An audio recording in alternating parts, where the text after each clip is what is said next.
in my veins, I've been driving this train. Years in this lane, there's no stopping this flame. Cause I came to the game and I changed it to play how I like, rearranged it to my own domain. Yeah, I got what it takes, made lots of mistakes, taking shots, skipping breaks, feeling lost, feeling great, popping off, singing straight, never stopped, never changed. All the squad here to play and I've got something to say, yeah. I work hard each and every day, I get lost in the words I say. I don't push pause, no I push play. I won't stop till I make a change. I withdraw on the things I make. I turn flaws into flawless traits. I build tall, never capped in space. I won't stop till I hear him say,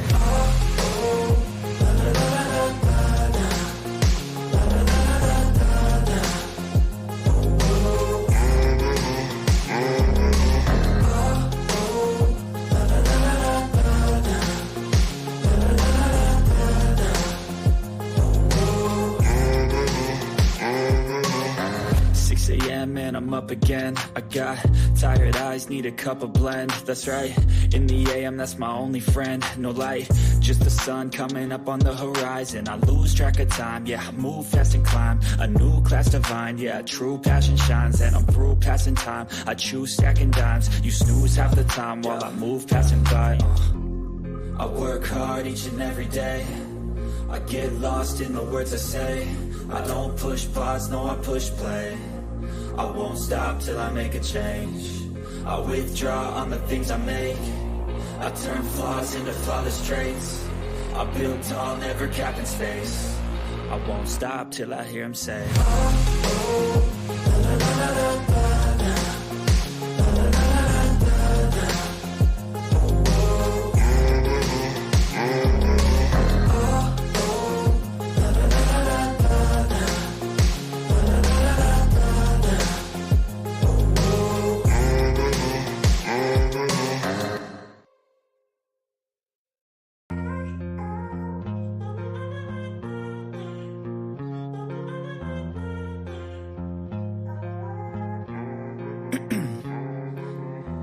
in my veins, I've been driving this train. Years in this lane, there's no stopping this flame. Cause I came to the game and I changed it to play how I like, rearranged it to my own domain. Yeah, I got what it takes, made lots of mistakes, taking shots, skipping breaks, feeling lost, feeling great, popping off, singing straight, never stopped, never changed. All the squad here to play and I've got something to say, yeah. I work hard each and every day, I get lost in the words I say. I don't push pause, no I push play. I won't stop till I make a change. I withdraw on the things I make. I turn flaws into flawless traits. I build tall, never capped in space. I won't stop till I hear him say,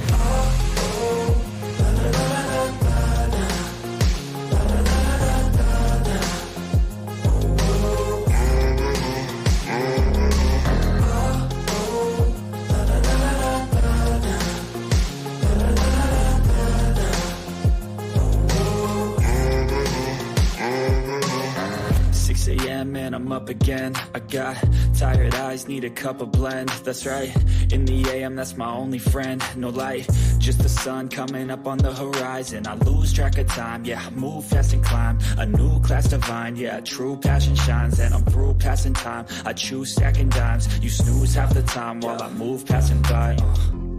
I work hard each and every day, I get lost in the words I say. I don't push pause, no I push play. I won't stop till I make a change.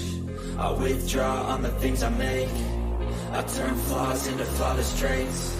I build tall, never capped in space. I won't stop till I hear him say,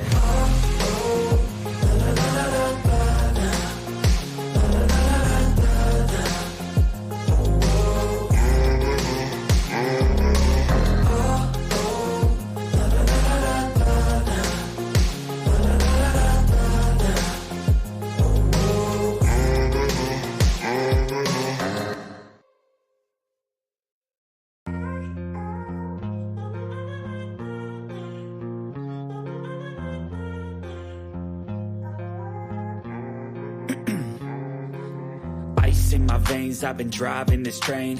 Years in this lane, there's no stopping this flame. Cause I came to the game and I changed it to play how I like, rearranged it to my own domain. Yeah, I got what it takes, made lots of mistakes, taking shots, skipping breaks, feeling lost, feeling great, popping off, singing straight, never stopped, never changed, all the squad here to play, and I've got something to say, yeah.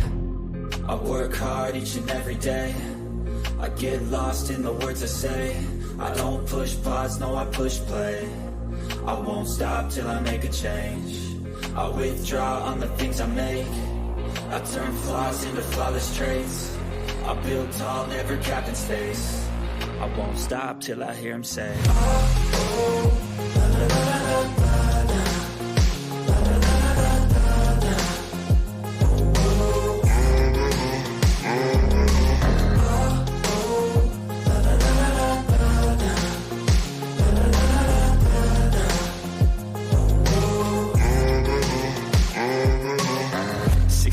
and I'm up again. I got tired eyes, need a cup of blend. That's right, in the AM, that's my only friend. No light, just the sun coming up on the horizon. I lose track of time, yeah, I move fast and climb. A new class divine, yeah, true passion shines. And I'm through passing time, I choose stacking dimes. You snooze half the time while I move passing by.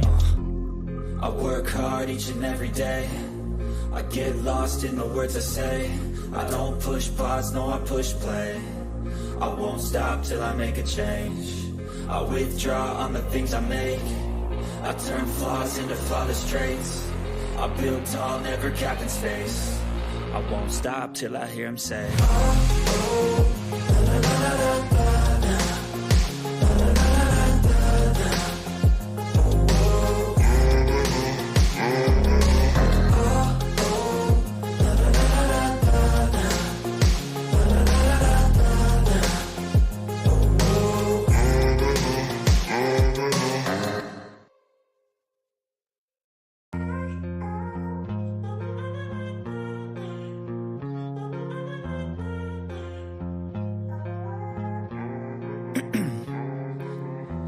in my veins, I've been driving this train, years in this lane, there's no stopping this flame, cause I came to the game and I changed it to play how I like, rearranged it to my own domain, yeah, I got what it takes, made lots of mistakes, taking shots, skipping breaks, feeling lost, feeling great, popping off, singing straight, never stopped, never changed, all the squad here to play, and I've got something to say, yeah.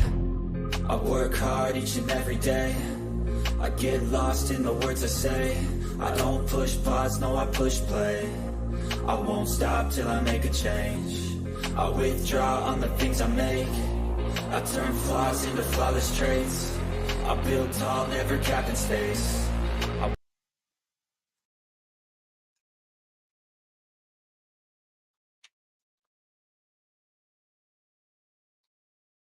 Yes, good people. Big up to all of you. I appreciate you all finding the time to join the show this particular morning. I hope you're all doing well. Thank you once again.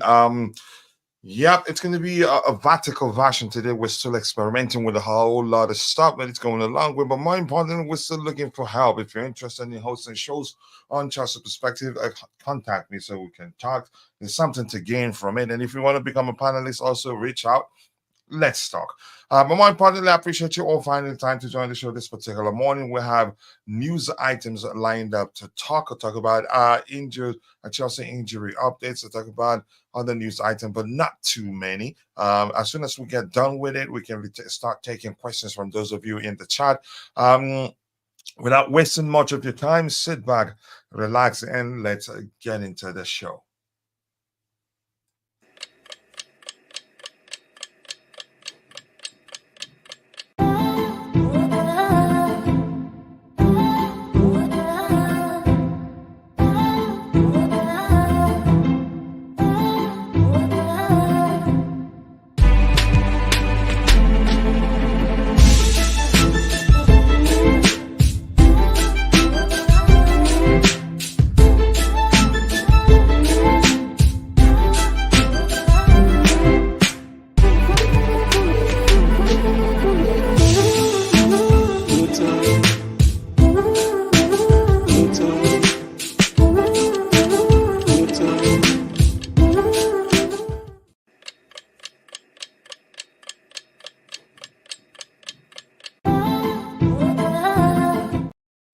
Sorry, I didn't know that I had that on repeat. Apologies for that.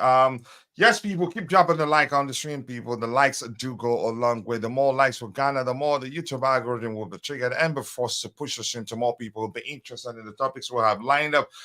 Quite clearly, something isn't right with Nightbot. I think somebody with more power probably banned it. And it says that Euro and Davies will be a dreamer for this defense, but I don't see it happening. Yeah, we'll talk about them. Good morning to you too, Jude. I hope you're doing well. I appreciate you finding the time to join the show. And we have Richo Modi Bekos. Much appreciate you, brother. I hope you're doing well. Hello to you to Constantine Dunn. Big love to you, brother. I hope you're doing well. I appreciate you finding the time to join the show this particular morning. That thing I told you about Constantine Dante, once it happens, I'm going to surprise the whole community. Just a way of saying more like Thanksgiving, and I'm serious about that. And if I forget, remind me. Let's say, what else we have here? Nearly a legend. Dante, nearly a legend. Dante is a legend to me. My bro is a legend. And you know that. Keep dropping the likes on the stream, people. The likes do go a long way. I like it too. That one for today. Yep. I'm glad to see that you like it. Oh, yeah. That's we're gonna be mixing it up a whole lot until we'll find a way to do both at the same time. Yep, nice song. I haven't two tablespoons of sugar with my big coffee. Yep, we'll be sending you some. Nope. But again, let me say that, but I'm going to say it cautiously anyway. I make good coffee. I'm not choking on it, so I'm happy. Keep dropping the likes on the stream, people. The likes do go along. We appreciate you all finding the time to join the show this particular morning. Soon. Okay, let's see. Anything else? Yeah, someone banned Nightbot. I think that's exactly what happened because yeah, had it been at work, Ultra's message would have been deleted immediately. So as the show progresses, maybe if I have somebody speaking, that is if we don't get through the show, which just you and I, then I'll find space to do it. That's the way I will try to do it at the same time as I speak with you. But that's by the way. Yeah, I appreciate you all finding the time to join the show this particular morning. 40 people watching. Nearly 95% of that. On X, if you're following the show on X, we appreciate you, and that's because you're following the show there. Also does provide great value to our X account. But please, if you don't mind, take a second to follow our account or our account on X, and also like the video there. But if you join us on YouTube, you get a chance to win $50 every month. If you're a student and we're serious, we do that. So keep dropping the likes on the stream, people. The likes do go along with a lot of people have forgotten about Nasba. So let's start talking about the items we have lined up. We have how many players still out injured? Levi Cowell, Wesley Fofana, James Romeo Lavia, Christopher Nkunku, and Leslie Kuchuku. So that's 1, 2, 3, 4, 5 players. For a while now, we haven't, again, we've had at least 7 players out injured. Now we have just 5. And Romeo Lavia will be back. I think we'll be back in a few days. Let's look at the same thing. So yeah, it's looking good for us. I'll take that. Been worse before. So yeah, good, not bad at all. And the next item here says Benoit Badeshila has returned to team training. That's good news. And I think I have something from I think was that Matt Law? Let me see, who was that? Ben Jacob saying Chelsea confirm Ben Chilwell and Benoit Badeshile are both back in training. Whether I would see any of them on Sunday remains to be seen. I'd say probably not. Both are defenders, and I don't think Mauricio Pochettino will risk Ben Chilwell getting injured again or suffering a setback. Even Benoit Badeshile, I don't think he'd risk it. We have other players that can play in his stead. And I wouldn't advise him to give any of them, even don't give him any minutes on that day, so if anybody gets injured. But glad to see the Benoit Badeshile is back. For me, I will pick him over Levi Cowell anytime, any day. But Cowell isn't fit anyway, so he's not competing with Cowell. But chances are, if he's fully fit, Pochettino would pick him over. Pochettino would pick him over. What's his name? Would pick him over Trevor Chalobah, in my opinion. I will okay, I will find the missing person's number. Yeah, please give it a shot so we'll see if we can find that. But he does a lot of good work for us. Let's see what else we have here. Big up this beautiful and hilarious community. Tob S, nice to see you. More importantly, I don't think we've seen you for a while. You've missed last a few streams. I hope everything is okay with you. Chelsea have hope to finish a seventh, and the new format. I think if you finish a sixth, is it sixth or seventh, you still get a Euro, get to play in your in the Champions League. I can't. I have to do my research. I don't want to talk about it that much. That's because I'm not well acquainted with the new format, but I have to take my time to research that. Keep dropping the likes on the stream, people. So Ben Webadeshila is back in training.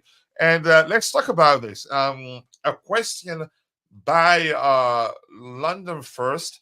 It says, it calls it debate. Is a Chelsea forward Nicholas Jackson underrated by both our fans and rival fans? I'd say yes. I'd say yes, and that's because the only thing he hasn't done efficiently is put away chances. He's done every other thing correctly. He's made the decisive runs in behind the defensive line of the opposition. His hold up play is excellent in my opinion. He can also play on the flanks. He's you could argue. Let me just use the term a very good dribbler. Let me not go to the extent of saying that Nicholas Jackson is an excellent dribbler. Let me just say he's a very good dribbler. And his thing, he's getting there gradually. He's seriously getting there gradually in terms of becoming efficient in front of goal. That's the only thing he hasn't done effectively. And I knew before time that Nicholas Jackson will eventually get there. And I don't think the club will sell him. A lot of people, and that's you can say will be you can say programmed not to give players time. You say that you start firing on all cylinders in media on your arrival, a majority of the fan base will start calling for your head. But I'm happy he's proven a lot of people wrong, and I get it. Had he been clinical in front of goal, he'd have at least 25 goals right now. But I wasn't too concerned. He was missing quite a lot, but at the same time, I was looking at the things he was doing right at the time, and I knew all we had to do was just let Jackson be Jackson. After all, he was never a striker. Nicholas Jackson, was never a striker. Nicholas Jackson played as a striker for Villarreal. I think half a season, even if that was half a season, I don't know.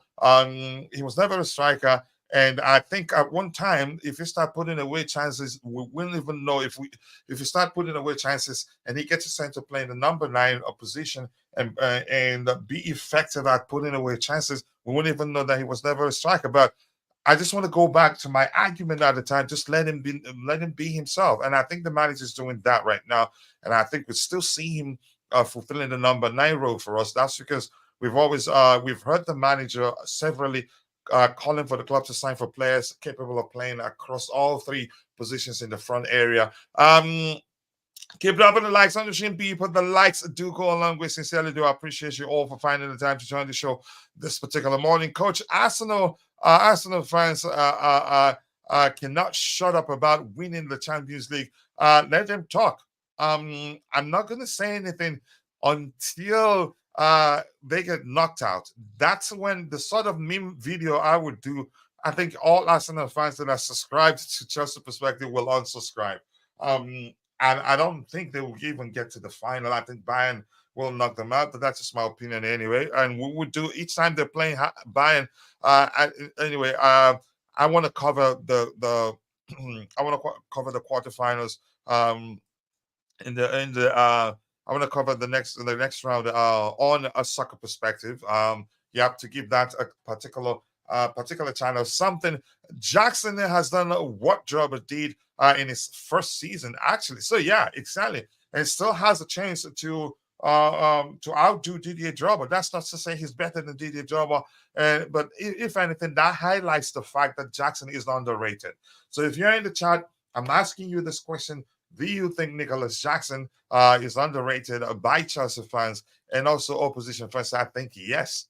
I think yes, because if people respect numbers, they know that he's a special player, and he's still just, I think at most 22, but let's say I think he's 21 right now. So let me hear your opinion on whether Nicholas Jackson is underrated. Let's see. Breaking news: Nicholas Jackson has been putting extra work, putting in extra work after training with a new a coach. A fact, and I remember you telling us that. I do remember you telling us that. I think I've always known that he will come good. We just need to be patient with him. Even I think he started well. It's just that the fact that he missed quite a lot of chances at the time. A lot of people just want to judge him on the fact that he was missing chances and not paying attention to all the every other thing that he was doing correctly at the time. All Jackson and most of our players need is a mentality monster manager to awaken them. Yes, definitely underrated. Yep. So I agree with you. If you're on the chat, let's hear you. Do you think Nicholas Jackson is underrated? Jackson is a really good player. He needs just time to work out himself. Kingsley Melody, is this your first time here? I don't know if you've been here before. Maybe you haven't been a regular whenever we're live. But if this is your first time here, welcome to Chelsea Perspective. Feel at home, express yourself. All we ask of you is just to keep it civil. You're welcome, Kingsley. Nice to see you. And let's see what else we have here. A surprising Chelsea. Surprising. Okay. Surprisingly, okay, Chelsea is fifth among clubs that are qualified for quarterfinal of UEFA Champions League. The most, only Manchester United made more quarterfinal appearances in England. Wow. Yeah, that shows how successful we've been again under Roman. I think we'll get there, and I'm not gonna join the gang of people always finding a way to blame the owners for our current situation. They've not been perfect, but the how quickly they took over the club, how things weren't properly planned or before they took over. Those things we must consider are serious factors that we must take into account when judging them. But that's by the way, we're moving from that. So the question is, do you think Nicholas Jackson is underrated? Rich Moneymaker, I haven't heard your opinion on that. Whether you think he's underrated, you're just telling me, you just told us that, yeah, he puts in the extra shift after training to get better. And you can see that. And the last two goals he scored for us were both well taken. He looked calm on the ball, didn't look as if he was going to miss it. He took one calmly also and slotted it in.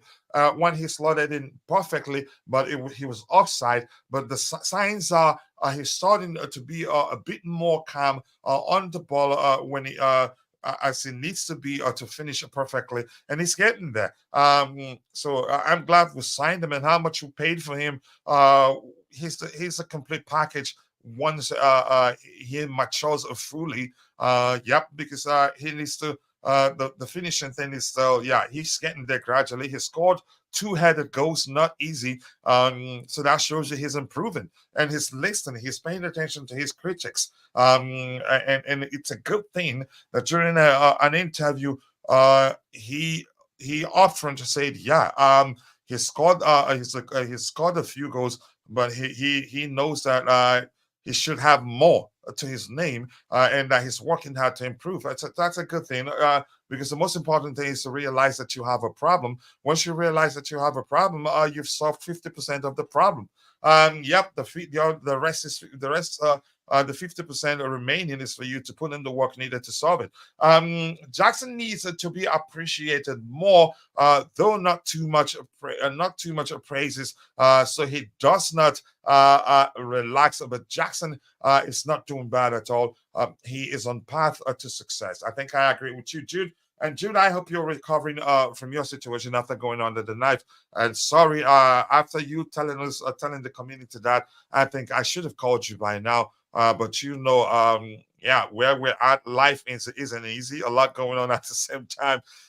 Keep dropping the likes on the stream, people. The likes to go along where we had 11 likes and we have 60 people watching. But nearly 80% of that is following the show on X. If you're following the show on X, here's a secret for you. We do a giveaway monthly for our members who are students to appreciate them, and that's an initiative we started because I've been there myself. I've been a student in a foreign land where I had to work and at the same time go to school. I know how difficult that can be, but I think it is worse for African students who some of them cannot work and go to school at the same time. If anything, they sell farm produce to make money to help with their school fees. So whether you are African, Nigerian, Ghanaian, Kenyan, Liberian, wherever you're from the UK, you're in the United States, wherever you're going to school, I think you're better off being part of the show on YouTube. Be sure to subscribe to our YouTube channel. Turn on the notification button so that whenever we go live, you'd be notified. That way you get a chance to win $50 every month if you are a student. And there's something that when it happens in a month or two, and I'd celebrate with the community. But I'm not going to say what that is. Big up, Coach Willie Bless. Nice to see you, brother. I hope you're doing well. Nico is so good. He needs team confidence and more games. He will be good. Let us wait till end of the season. He's young and ready to learn. Heston, I don't have to wait for anything. I already know he's good. I'm just and I'm seeing that he's improving. He was never good aerially.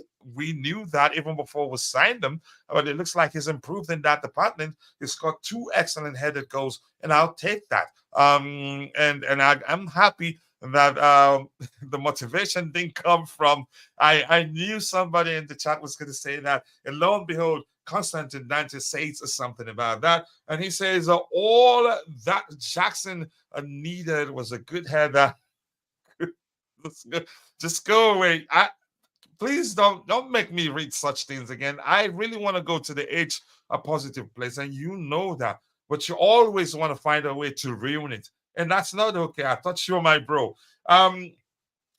Just quickly, once again, I want to appeal to those of you who are watching, but for one reason or the other, you're not able to participate in the chat.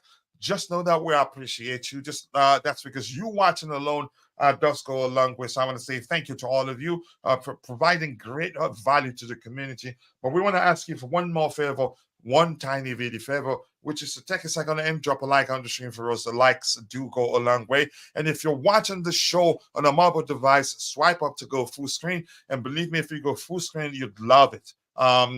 You'd love it even more than you love it when we are streaming on a in a landscape of format. The vertical format is delicious to watch on a mobile device. And also you can press and hold your screen for a second or even half a second. You'd see the options to drop a like on the stream or maybe join the comment section.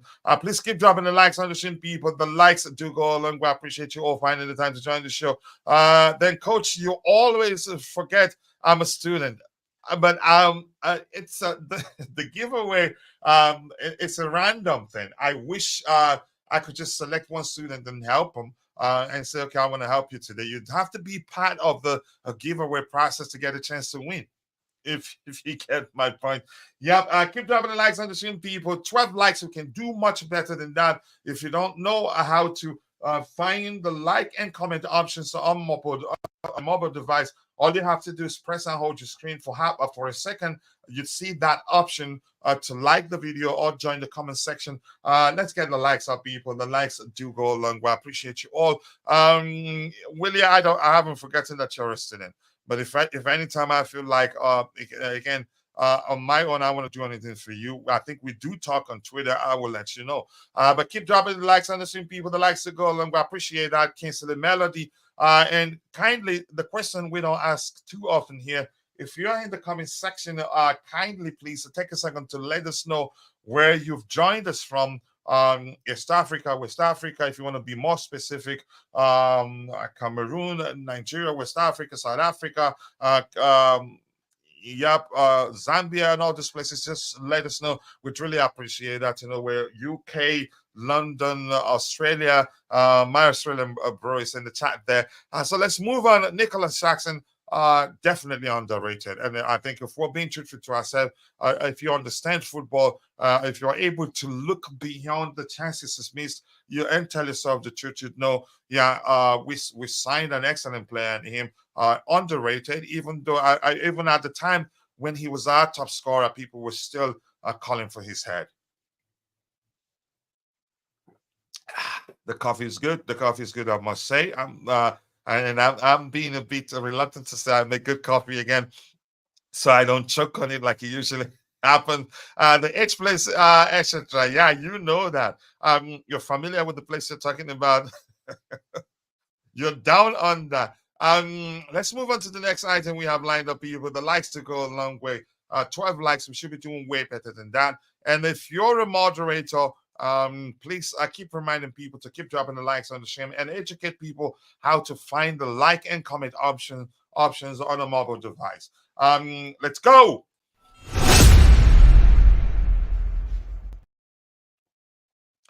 All right, the next item here is still on Chelsea's interest on Leny Yoro.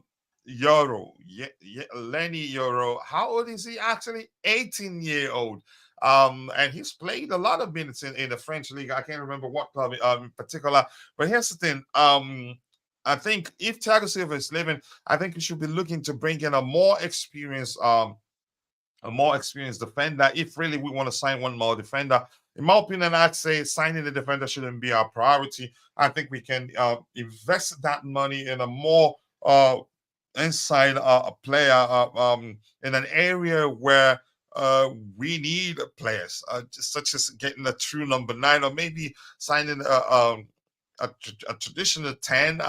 Because all the players we have, all our players that, when we look at them, we say, yeah, he's capable of playing, fulfilling the number 10 role. Not that player specifically is a specialist in fulfilling the number 10 role, if that makes sense. I think we can, but more importantly, sign a number 9, except if the manager feels like we're good with having Nicholas Jackson, Christopher Nkuku, who can also play, who says he sees himself as a number 9. As long as they're putting away chances, I think it'd be difficult to even realize we don't have a traditional number 9 in our ranks. But if that makes sense, keep dropping the likes on the stream. So this says the breaking news: Chelsea want to sign Leo sensation Leny Yoro to replace Thiago Silva. I don't know about replacing Thiago Silva. I've heard he's good. Maybe because I don't know him, I cannot objectively argue whether he's good as good as Thiago Silva or not. But here's what I'm going to say: I don't think, in terms of somebody replacing Thiago Silva, given his profile, how good he can be on the ball. His passing range, his intelligence overall as a footballer. I'd say we have that sort of footballer in Benoit Badiashile. Maybe people are concerned given his poor form of late and the fact that he was injured and was out for a while. For me, hasn't helped. I think Badiashile is that player. I don't know why we should be signing an 18-year-old to replace Thiago Silva. That just doesn't make sense for me. And we have JC. It's in the house. A big up coach, Dante, and everyone. JC, go enjoy one of your boring meetings. Don't look for my trouble this morning. I'm gonna intentionally block you. Don't look for my trouble this morning. Coach and his coffee. Big up, JC. Much love to you, brother. Nice to see you. Joining him from Nigeria, West Africa. I appreciate you, bro. Yep. Born and bred in Nigeria myself. Grew up in northern Nigeria. I do speak Hausa. I do speak yep, I do speak Hausa. But Igbo, I do speak Hausa and Igbo also. Yoruba, nah, just a few words in Yoruba, and that's it. What part of Nigeria are you from, if you don't mind kissing the melody? When I saw that name, I suspected that was the case. Coach, what do you think of the UEFA Champions League draw? Quite interesting. Yeah, quite interesting. Let's see. Let me see. Let me find it again. I think I had it open here on my screen here. Where do I have it? Yep, Arsenal versus Bayern Munich, Atletico Madrid, Dortmund, Real Madrid versus Man City, PSG, Barcelona. You can say balanced. Balanced. There's no mismatch there. Given a Bayern's current form, you can say that's a perfect pairing with Arsenal. But I think they will overrun Arsenal, in my opinion. They will overrun Arsenal. That's how I see it. Maybe let me not say overrun. There won't be too much goals because Thomas Tuchel knows how to, you can say, be mold an attacking team, but at the same time, one that can be defensively solid. But let's see how that happened. Let's see what happens next. So yeah, I see it's interesting. And by the way, nice to see you, the VOD. Nice to see you, brother. I hope you're doing well. I appreciate you finding the time to join the show this particular morning. Yes, people, keep dropping the likes on the stream. 61 people watching, nearly 90% of that following the show on X. Only 10%, only 9 viewers on YouTube. But we can understand why. Yep, X is pushing the stream to more people than YouTube is doing this day. So I don't know why, but I think that will improve. Let's see. Funny, I was watching Lewis and Jacob's stream of Arsenal watch along after penalties. We said TT and Kane will get them next round. So yeah, there you go. It's gonna happen. It's there already. Yep. Keep dropping the likes. Yoro is a prospect. Do we really need another prospect? I don't think we should. That's why I'm saying, do we even need another prospect? If you want to pay money, if you want to sign a Euro, and I'm quite sure he's not going to come cheap, and that's because PSG are interested. Real Madrid are also interested in signing Euro, and I'd say, yes, then if we want to sign him, why not bring Humphreys back? Humphreys is excellent on the ball. He's an intelligent footballer, reads the game so well. What I don't know is whether Humphreys is good aerially, but he has good passing range on him. And it's just that I don't know how well he's done on loan. Was it at he went on loan to, was it Swansea? I can't quite remember. So why sign Euro while we have we have what's his name? We have Humphreys, Bashir Humphreys. The only difference is that Reigns, is it Reigns where we signed Eden Hazard from? They've given Euro the opportunity he needs. So that's just a difference. There's no way to confirm whether Euro is better than Bashir Humphrey. So it's a signing that I just don't understand. In my humble opinion, it just doesn't make sense. And let's finish reading what you're saying there. He's only 18. Also, looks like he doesn't eat well. I honestly told you that you are going to that H negative place, and you're not going to drag me there by getting me to read whatever you have in the chat there. I don't like you, man. Just go. They also want 15 million. That's too much. Just bring back Humphreys if you want to give someone a chance. Humphreys, again, he's a natural born leader, in my opinion. And please, can we stop saying we're signing a Euro to replace Thiago Silva? It just doesn't make sense. Let's see what else we have here. You need more sugar. Can you stop talking about sugar rich money makers? The easy on the sugar. Yeah, exactly. Tell them, Coach, why are you threatening me? It is your negative mind, which looks the twist. Just go enjoy one of your boring meetings, because every time you come here, all you do is fight me.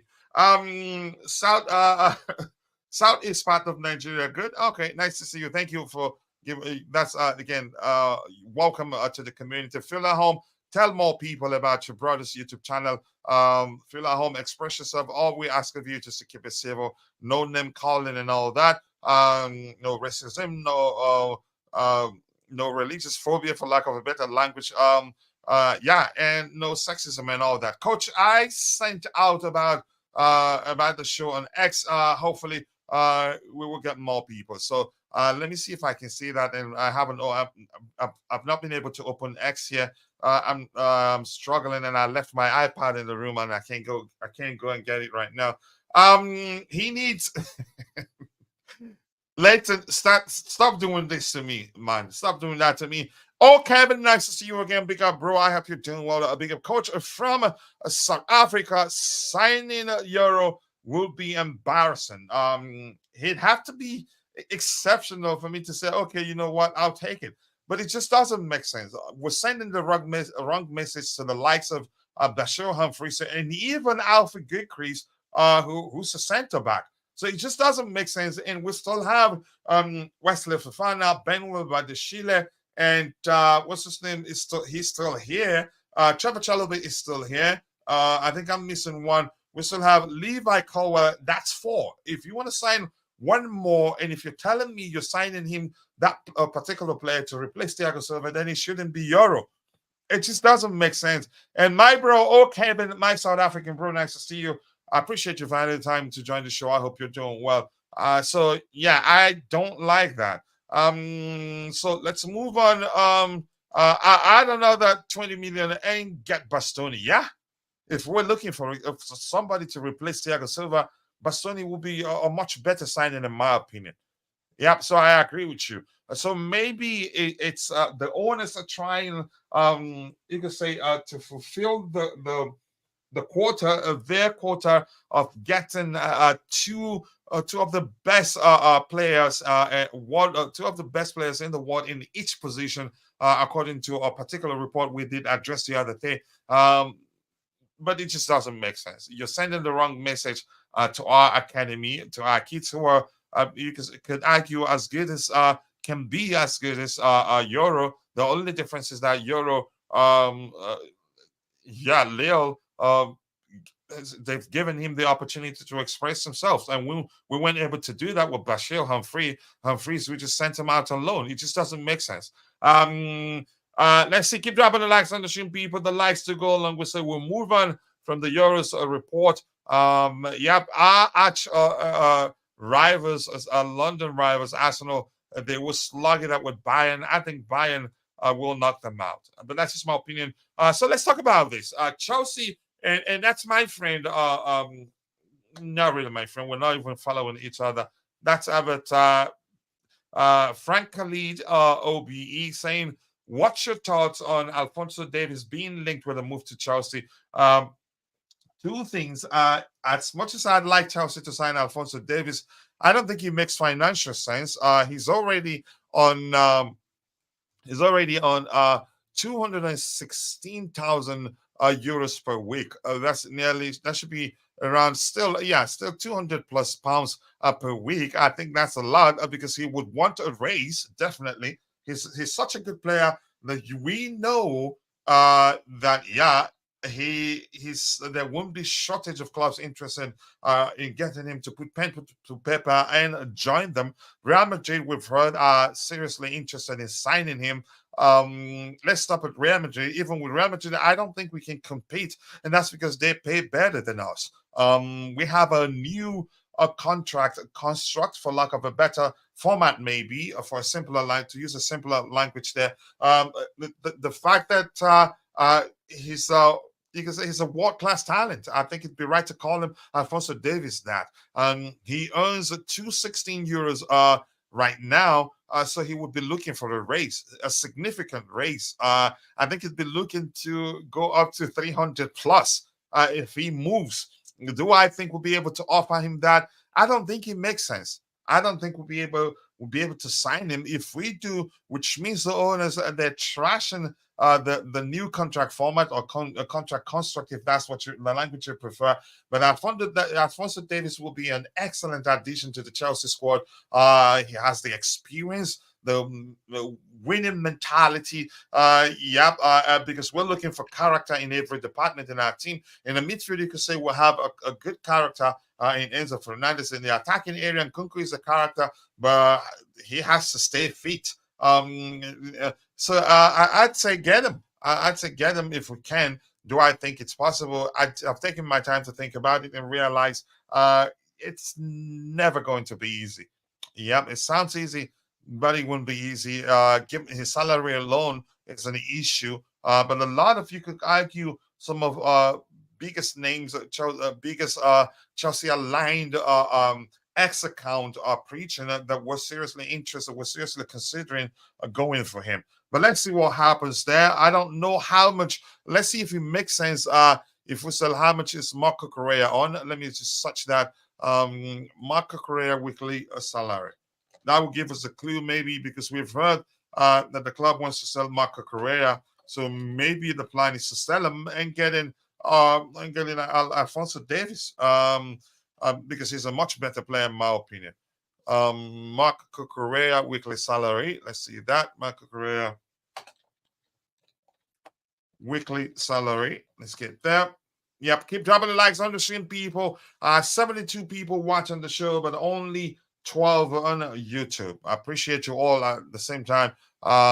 Let's see. Marco Correa weekly salary is £175,000. So that's convert that to euros. That's, you can argue, not far-fetched to being the same with that of Alphonso Davies. So maybe the owners they want to change things around.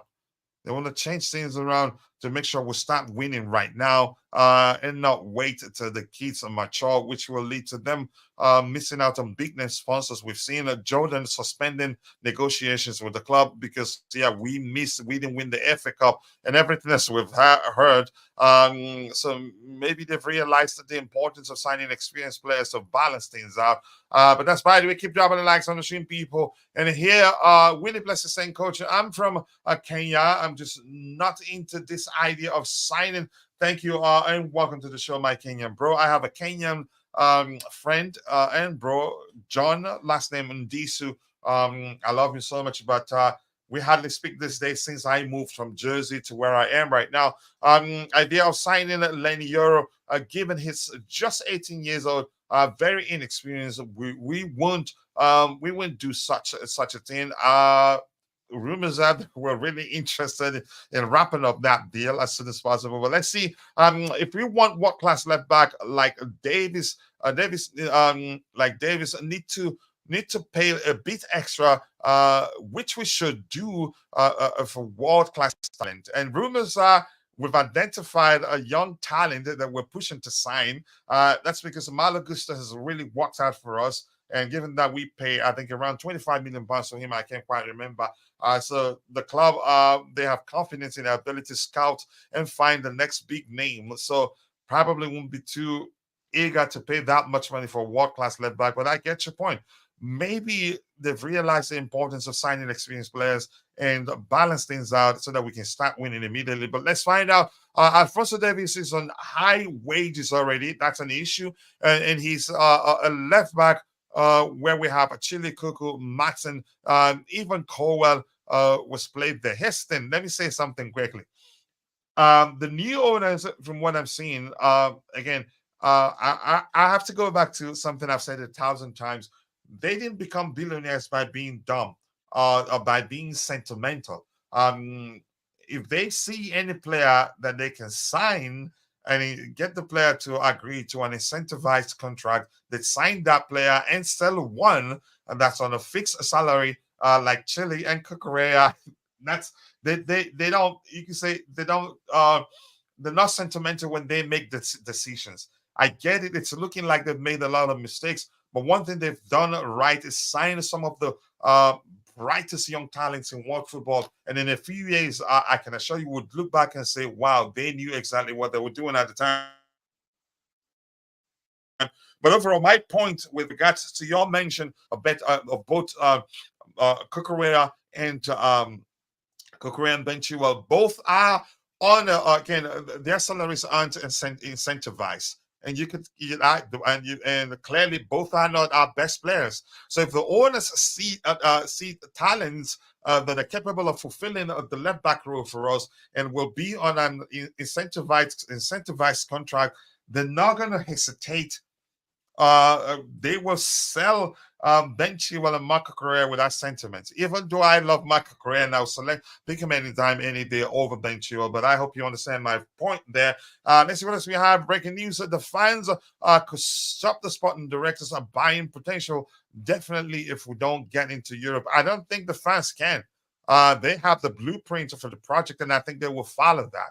If anything, they can deviate from it a bit, sign up more experienced players to balance things out. That's all I have to say. And once again, people, we have 74 people watching, and nearly 70% of that on X. And if you're following the show on X, do us a favor, share the link, retweet or repost the video to the stream on X, and also be sure to like it. Be sure to follow our X account. But you want to come join, subscribe to the channel, and be sure to turn on the notification button. And if you're a student, you get a chance to win $50 every month if you're a member of the Chelsea Perspective community. And I've explained why that is the case. I can't keep saying it. No club will pay Davies at 300 clay plus for a left back. I think Man City, if they want one, they can take him. Real Madrid won him, and chances are he'd end up at Real Madrid because they pay better than us. Oh, Kevin, big up to you too. I appreciate you finding the time to join. Alphonso Davies wants a 20 million a year. Big up. And that Vic, my bro, is in the house. Vic, nice to see you. I hope you're doing well. I appreciate you all finding the time to join the show. The only time I'm going to try to use a soundboard today is if we see a comment that qualifies as a delicious comment. Would appreciate the person by applauding the person. Davies, DeMarco, Theo Hernandez. Theo Hernandez is an excellent one. Mauba, I appreciate you. Theo Hernandez is a player I like so much. Yep, I like him so much. Do I think you can get him? I don't know. Whether AC Milan would be willing to sell, I don't know. Thank God it's Friday, bro. I don't like him. I appreciate them saying you don't like him, my bro. Victor Adedoyin, nice to see you, bro. I hope you're doing well. Defense, especially CBs, need some maturity.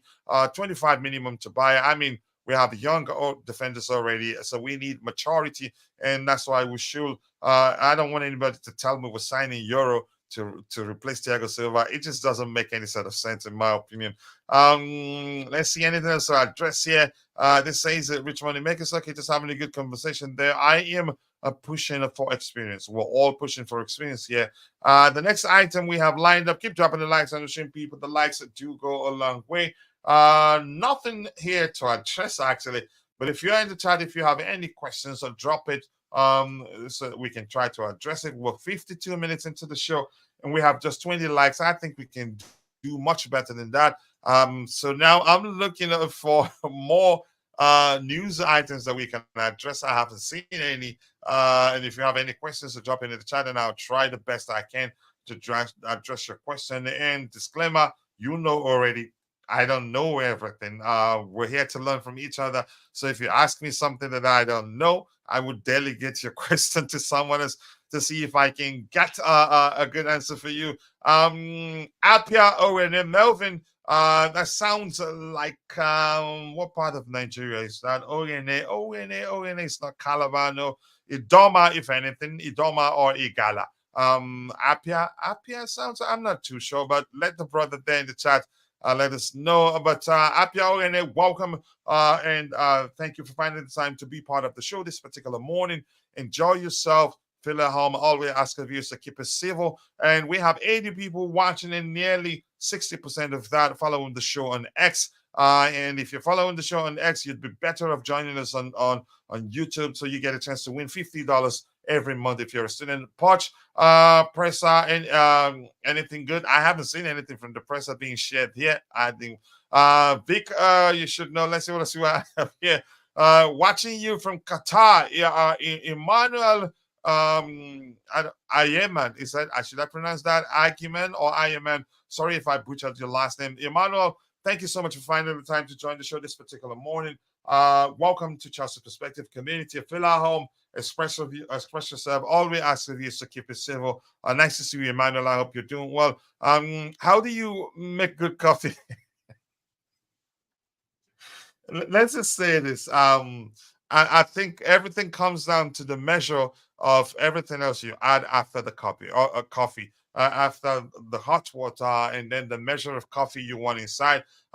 Then some people I use honey. I use honey. Sometimes I add cream, but not all the time. I don't add sugar to my tea. But I usually want uh, I don't do decaf. Yeah, I do black. In most cases, no. 90% of 99.9% of the times, no cream. Yeah, black coffee, no sugar, no cream. I like it like that. So making good coffee, I think I can tell you I make good coffee, but whether you'd like my coffee if you taste it is a different argument for another day. So making good coffee is what tastes good for you. Let's just leave it at that. Keep dropping the likes on the Shimpi with the likes that do go a long way. I want Alphonso Davies. I called for him last summer, but at 350K per week demand. I will be shocked if we sign him. If we sign him, that means a lot has changed. As simple as that. If we sign him, that means that the owners, they've trashed their current recruitment policy and have decided to change things around, maybe to start winning immediately and not wait until the fetus is mature, for lack of a better language there. And Tommy Bryan, nice to see you. I am loving your football man cave. Thank you so much. I appreciate that, bro. Happy you like it, Tommy Bryan. Nice to see you once again. I hope you're doing well. And let's see what else we have here. Coach presses the button for great coffee.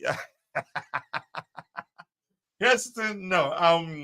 I use it these days for a while now. My wife introduced me to that. I use instant coffee, where you don't need to put it into a machine. You just get a teaspoon, pour it for full into a hot water, and that's it. Add honey, add a cream if you want to. That's it for me. Yeah, so I use instant coffee these days. The vibe, Bobby. I think he's undergoing treatment. I'm just gonna leave it at that. So he told us yesterday he's still undergoing treatment, so he needs our prayers to get through it. I hope it's going well. We want him fully fit. Yep. But first of all, his health should be his priority, and he's taking care of that right now. So we all wish him well. And Bobby, if you're listening, all love from all of us here. We miss you, but we want you to first of all recover fully. Davies can demand that much. Doesn't mean he's getting it. But if he has options, if he can go to a club where his salary will not be incentivized, I think he will demand that much, surely. But I think we have an opportunity to sign him if the owners look to sell Mark Cucurella because he's on a fixed salary. He's an incentivized. If it is, I don't know. Raheem Sterling, certainly his salary isn't incentivized. But let's see what happens. Keep dropping likes on the stream, people. The likes do go a long way. Love you, bro. Love you too, bro. I don't do decaf too because it makes no sense having coffee without caffeine. I don't do sugar. Yeah, I don't do sugar at all. After 2014, since I got married, I don't do sugar. Only occasionally I just feel like doing it outside, not at home. But we don't even have sugar at home. But yeah, nice to see you, bro. I hope you're doing well. Whenever you get a chance, share the link to your YouTube channel so people can go check it out. Let's see what else we have here. Honey in coffee, yeah. No, natural honey. It's not that sort of. It's not processed sugar. That's it. That's the difference. That's the difference. And honey and sugar is because of my voice, really. Yeah. Honey in my coffee is because of my voice. I usually like to drink coffee plain, no cream, no sugar. Yeah, because what I wanted to do is just to energize me or maybe wake me up if I'm still sleepy. Let's see what else we have here. I hope my comments don't get me threatened by the H place. We're watching you. Yep. Yep. Your comments define where you're going to, either the H negative or H positive place. Let's see what else we have here. Coach, have you heard from IBZ recently? Miss him that much. I think there was a day he joined. He was still in the back end of the studio, and I was trying to bring him on, but immediately he hopped out. He's a busy individual also, and truthfully, during this time of the day, he's usually busy. Yeah, he's usually busy during this time of the day. But IBC, if you're listening, you know we love you. And that's our bro Jude Oladi Pupo. Oladi Pupo Mesole asking after you. But I'll reach out. Jude, please remind me to reach out to him later to see how he's doing. And we haven't seen him since he went under the knife. To be honest, there. Big up, coach. Do you like? No, I've told you already. I don't do sugar. Since I got married in 2014, I don't do sugar except if we go out every now and then. Out of my stubbornness, I would want I do it, and she goes, "Look at you," and that's it. Just because I've missed it. Yeah. Keep dropping likes on the stream, people. The likes to go a long way. Anything else? Let's see what else we have here. Big up everyone. I also don't put sugar. Yep, I don't. I don't think it's healthy. But that's just my opinion anyway. Let's see. We have two of our most senior panelists in the house, most respected, most sought after. That yeah, I'm concerned that the next negotiation with regards to their weekly salary, I might just go because we cannot afford them. But that's, by the way, if you have any questions, drop it there. Coach doesn't do processed sugar. Yep, I don't. I do natural honey in my cup, and because of my voice. Big up to you, Namaya Fowale. I hope you're doing well. Do you see? Yep, I've seen it. Come on, don't do that. We're talking football here. That's gonna be an issue. So let me see if there's anything important here to bring in Bobby. And okay, let me start, Bobby. I think I know the sort of answer I'll get from Bobby.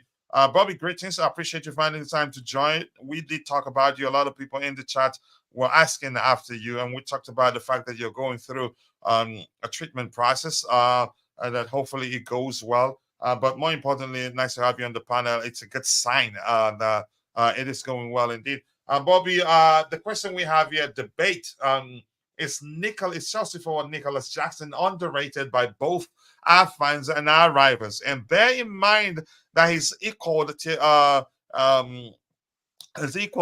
legendary Didier Drogba's first season record, and we still have a few games to the end of the season.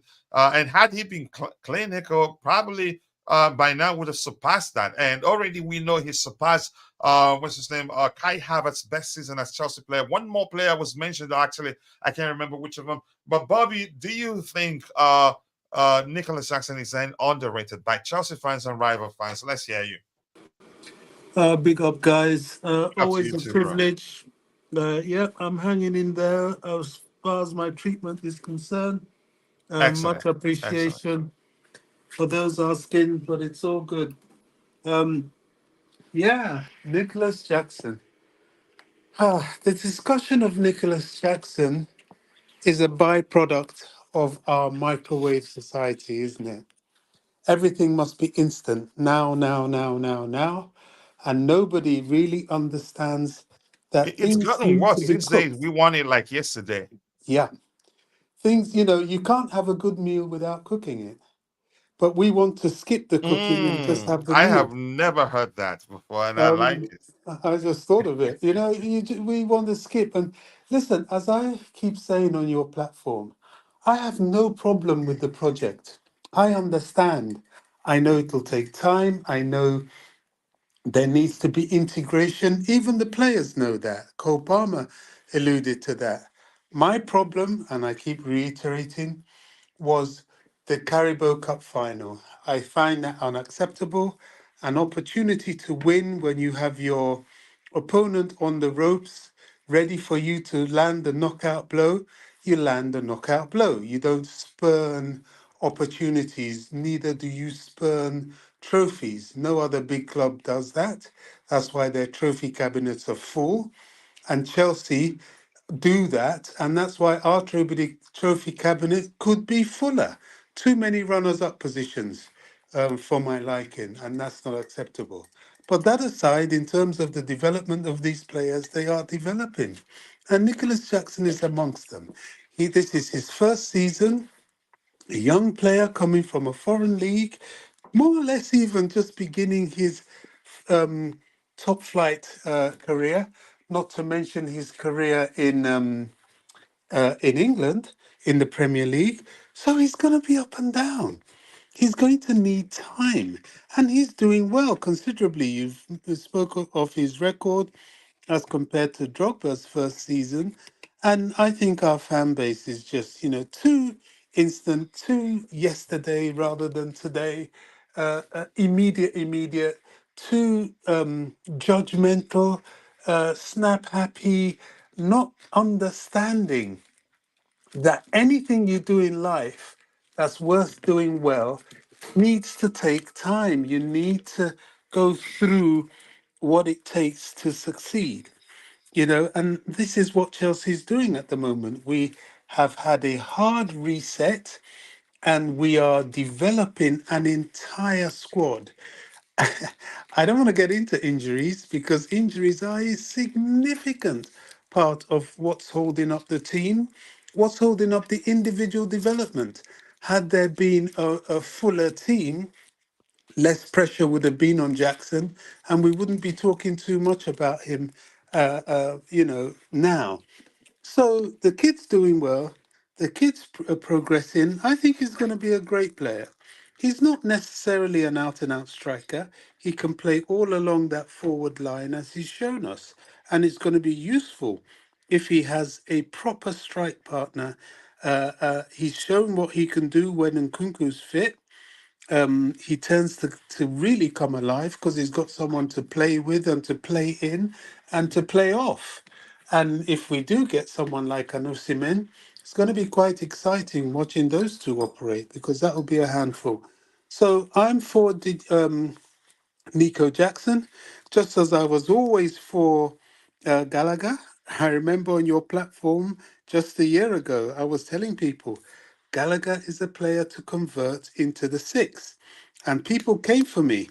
Oh, he's no six. He's a number eight. Yada. I said, no, this kid can be converted. Midfielders are often created, not born. And he's one of those that would be created. And look now, he's going in to play for England, and I can assure you he's going to be a six alongside Declan Rice, with the option to convert to an eight and with the option to convert to a 10. He's a utility midfielder and a very useful one for that matter. And he's still developing. So, all those who are crucifying him for not scoring as many goals this season as he normally did, like when he was at Palace, it's all because he's developing and adapting to playing in different positions in midfield, honing in his new skills, and that will sometimes take away a little bit from your old skills until everything is perfected and you become that optimal player. And boy, what a player he'll be. We're too quick. Get rid, get rid, get rid. Oh, Jackson, get rid of him. He's a bad player. So look, it's crazy. It's crazy. Even Havertz. You can see Havertz has gone a few notches up now in his development.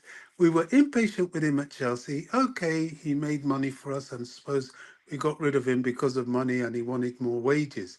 But he needs patience. He's just optimizing now. So, Jackson, great player. Give him time. Let him develop. That's all I got to say about the guy. Before I go to Roger Bobby, let me ask you this: on a scale of 1 to 10, how would you rate his progress so far as a Chelsea player, or if you Eight. could say his first season as a Chelsea player? Eight. Forget about the goals and the missed chances. Eight. Simply because he has shown development. And this has all happened in one season. And in Mm. some ways, the deficiencies in the team and Pochettino favouring him has allowed him to develop. He's been able to go and make his mistakes and grow and learn from them. And that comes from what your favourite word is, playing time, which, to be fair, I do believe in a squad and I don't think everybody needs playing time. But I think we've now got to a point where someone like Modric will develop, will benefit from that. He needs to be on the field while Sterling is on the bench waiting to substitute him. But apart from that, I will give Jackson at this point a solid eight. Let's forget the chances he's missed and look at his development trajectory, it's been very steep in Excuse an me. upward direction. Yeah, he's always been good, except clinical in front of good. But I knew that that would take time, and he's getting there. He's improving. The two last goals he scored for us were excellent finishes. He looked very calm. Didn't look as if he was going to miss it in the first place. Didn't look he wasn't confident enough. But that's by the way. Let me Showing catch his a few back. potential. Sorry. He's showing his potential. Yeah, he's showing his potential. Yeah, he's living up to you can say our expectations of some of us. So I'm gonna give those in the chat the microphone, and I'll come back and get to Roger to hear his opinion on whether Jackson is underrated. It's actually a London First post on X asking that question. I fully agree with Bobby with the League Cup final, and our sponsors were not happy about our bottle of titles. So I think the owners will learn a lot from that. They will learn the importance of finding a way to ensure we have balance and start performing as we should immediately. Roger chose violence immediately. Coach, delicious comment, coach out. Wow. He came in swinging. He chose violence today. Wow. Okay. It was a Let me see delicious what happens comment. there. And he called his violence delicious comment. Big up, legend Roger. Always loves you. Rich money makers. He loves you so much. Big up everyone. Yep. From JC. Holla everyone in the chat. Roger also saying hello to people. Yep. Some people fighting back right there. Roger out. Hashtag Roger out. I won't lie. He's doing good. He's doing good in all honesty. But at the time when he was missing a lot of chances, people just weren't able to look beyond the chances he was missing to realize he's doing a lot of stuff right at the time. All he needed was his time, and it looks like things are starting to click for him. He scored two-headed goals. One of my biggest complaints is that he's awful aerially. Development and patience is good for the academy, but better results should be there in the first team. No option for Gallagher in 10. Road runner position only. Let's see. I think he would do well in a deeper position. He's improved so much in terms of him keeping the ball and all that, and he can only get better.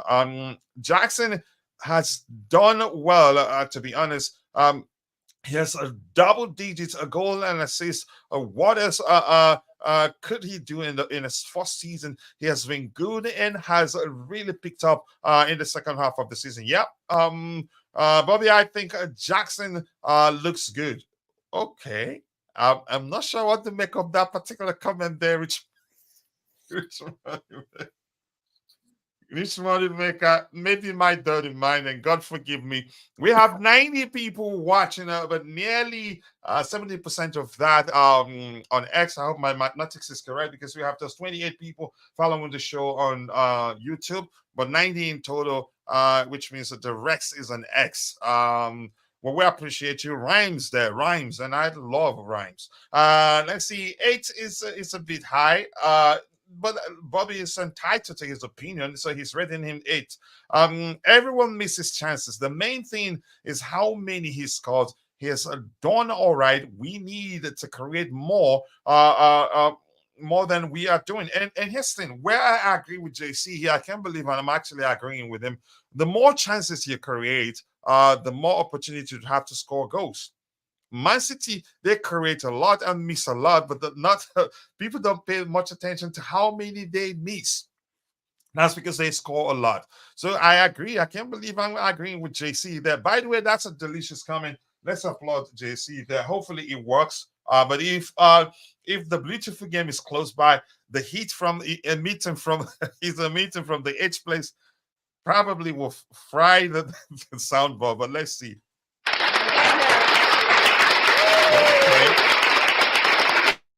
Okay.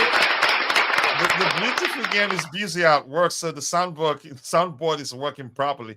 Okay, I'll come back to this question in a bit once Roger speaks. I've highlighted that. I'll come back to that in a bit. But your question is so easy.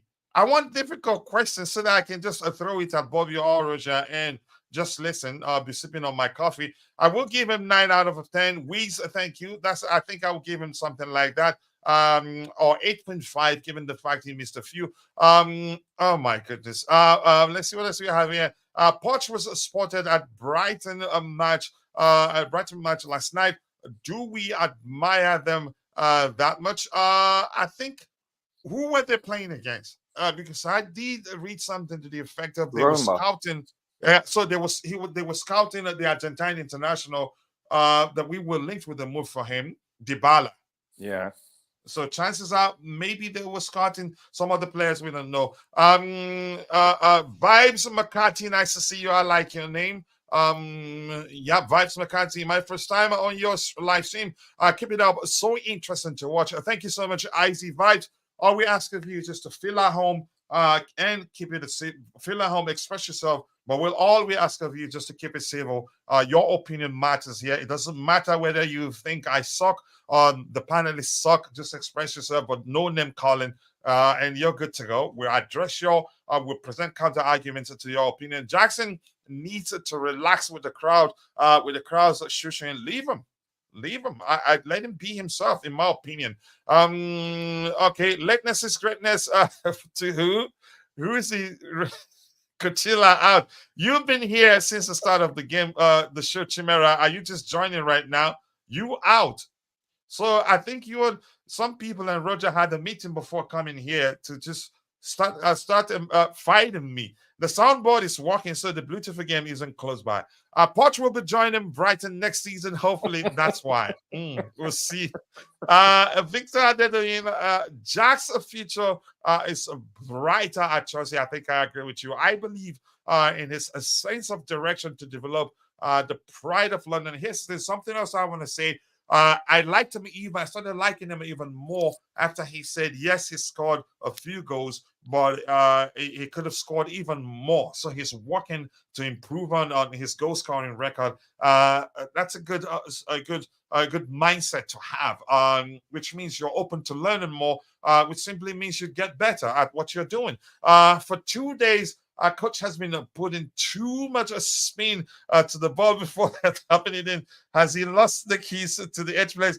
I was edge negative place was never my place. Always in the edge positive place. That was why my coffee went cold yesterday. Had I been in the edge place, it'd still be warm, and you know that. It's common sense, JC. Just leave me alone. I think Jackson looks good in winning his 18th duels, and that flick. The Palmer shot, no dirty mind of my coach. Just go away. Yes, then he's always had he likes to flicks a lot. He likes flicks a lot. He likes 1-2 plays a lot. But that was good instinct from him. Which that made sure the goalkeeper couldn't reach it on that day. But Roger, thank you. Hola, gracias, konnichiwa, aloha. When am I going to learn the Thai version? Assalamu alaikum. But anyway, I will learn. Roger, nice to have you on the panel, bro. I hope you're doing well. I hope things are all right on your end. That's what we pray for. But more importantly, any day above ground is a good day. Roger, what do you think? The debate, let me read that particular report again. Debate is a Chelsea forward Nicholas Jackson underrated by both our fans and rival fans. So let's hear you, Roger. You have the floor. Enchanté, monsieur. Enchanté. Okay. Always a pleasure, Bobby. You're a huge upgrade for Mitchie's panelist, Mystic Cat. So it's always serious. A pleasure, Bobby. That's a serious comment right there. That's a compliment, by the way, Mitchie. Listen, seriously, I was glad to hear your voice as always, Bobby. Really is. And Coach, you need to stop drinking your coffee right now because I'm going to say something that will make you choke. I agree with virtually everything that Bobby has said. So it's pretty obvious. I mean, it's logical, sound, common sense. Is he underappreciated? Yeah, I think to a certain extent he is. Listen, that flick, the last goal he scored, it's a majestic touch. Absolutely. You know, if your Maradona had done that, we'd be praising him until the cows come home. It was a gorgeous thing. You know what I like about Jackson the most is I'm more interested in what you don't like. No, it's the fact that he does things Go really ahead, well. Roger. Yeah. Yeah, thanks, mate. That are intangibles. Like, for instance, the way he presses. You know, not only does he press, but he presses with intensity and purpose. It's the amount of work he does off the ball is, and one would say, well, yeah, you expect that from every player, but I got news for you. Not every player does that. So to me, that's really important. The flick on, for instance, I love the way he holds up the ball and flicks on the ball. Listen, it's not all about goals and assists playing up front. Yeah, it's very important. That's what they're measured on, let's be honest. But you look at, was it Werner that made that run that allowed Kai Havertz to score in the if it wasn't for that, yeah, if it wasn't for that, guess what? Kai probably doesn't score. It's the intangibles. It's the things that are not measurable. When it comes to him missing opportunities, I've got to admit it's frustrating. But then Bobby's right. He's 22. He is in his first season. I'm not really concerned about his stats. The kid isn't even a starter for his country. Yeah, you know, Bobby's right. It's like, as soon as that he signed our contract, we expected him to score a hat-trick that day. I mean, it's unrealistic expectations that we put on this team and these players. And, you know, he may have reached his peak already. He may be the next Drogba. One doesn't know. And another thing that I really like about him, he's been predominantly available. You know, something that we can't say about. Can you break down that aspect of your comment down a bit? Predominantly available. Can you break down the majority of games that, what is it, 37, 38 games we played this year, he's been available for the vast majority. Oh, always available for selection, doesn't get injured. Yeah, and in training, you know, and you would think that, you know what, that's part of the job. Well, guess what? Have you seen our injury list this entire, not just season, but last few seasons? You know, that's the first imperative that we need, is a player to be available to train. And there's a lot of important players that are on our squad that unfortunately have not been available. So that alone is a victory in itself. Yeah, that's a low bar, but it's the honest truth. You know, guess what? He does a lot of things really well. The fact that he's able to participate week in, week out, you know, that's something that we need to step back and actually appreciate. Yeah. And the other thing is, listen, I'm not happy with him, aerially speaking. The stats about him scoring X amount and GA, yeah, that's all well and good. I still claim that, you know what, he scored 3 against a 9-man team, but you know what, that he did score them. He could have missed every single one of them. I grant you that. But he also could have had 2 hat-tricks that day. But, you know, this is listen, let's be honest. Coaching staff, scouts, players, everybody, they collectively and individualistically have all not been at their best this season. This is why we are where we are. So this is I mean this respectfully and politely, this is a mediocre. You're saying it doesn't differ that much from last season, where we all did agree at the time that it's not the sort of season where you isolate any individual's performances to critique them. The team as a whole sucked. Let me use a more relatable language there, but go ahead with what you were saying. Very constructive language, coach. Yeah, no, but seriously, I mean, it's really hard to stand out when you're playing on a team that is A, very youthful, B, very inconsistent, and C, making a lot of errors. You know, every game, you don't know which team is going to show up. Is it the team that we played against Arsenal or Man City, or the first game against Liverpool, or is it the team we played against Middlesbrough? The first leg. Do you see what I'm saying? No one knows. And, you know, I look at Jackson and I feel I would give him, for an effort, I would give him 8-9. For actual all-around grade, I would give him a 7.5. I think for a player that is, listen, not everyone can be a Jamal Musiala or a Bellingham that just hit the ground running. So when you look at it in that context, yeah, I think he's had a better than I expected season in some regards, but also he's not a number 9. He may very well end up being a number 9. 10 years time, we can look back and say, wow, he was the greatest number 9 we've ever had. I hope that's the case. But instinctively and naturally, he's not a number 9, and he hasn't really played that position And you could argue the only reason why we're having a conversation whether he's a number 9 or not is because he wasted a lot of chances, and it's as simple as that. Had he been clinical, we wouldn't be talking that much about whether he's a number 9 or not. Listen, if we grade goalkeepers in the same context that we grade outfield players missing chances, which is an error by definition, then guess what? We'd be conceding dozens of goals each match. It's a different set of standards, shall we say. I actually... Listen, everyone misses chances. You can name the best strikers in the world, and you can have a montage of them missing chances. And if you were from planet Mars, you would say this person is really horrible. He's inept. But that's not the case.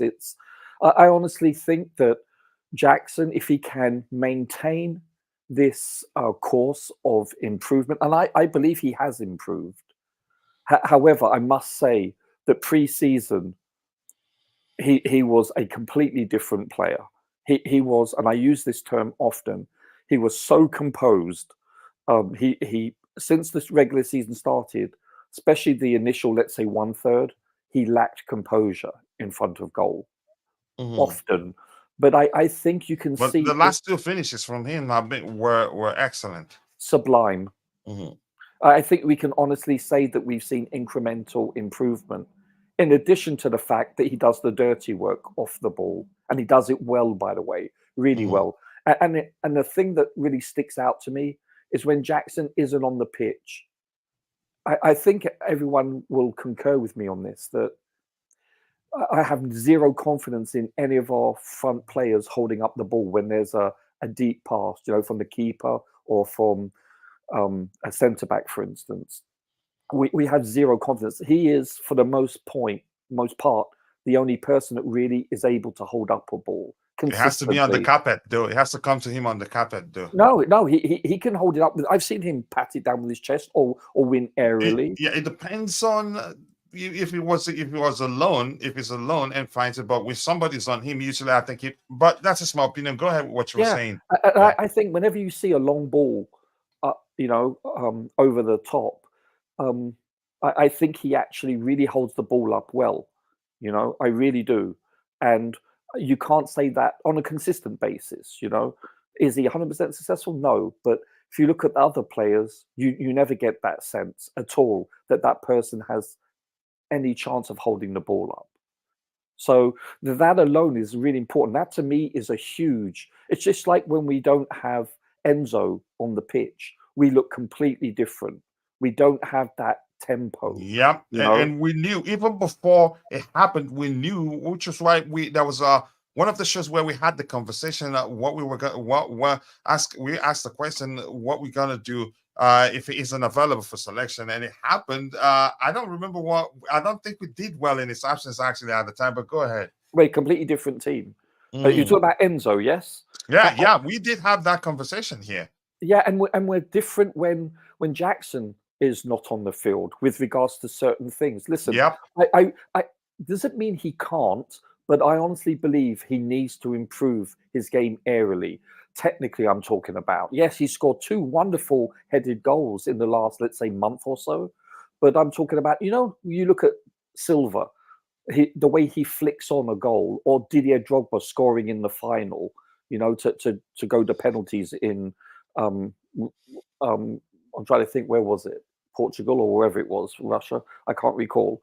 No, Germany. It was Germany against Bayern. You look at that goal, you can't see Jackson ever trying to score that kind of goal with the twist of the neck. How you actually manipulate the ball. I've never seen him do that.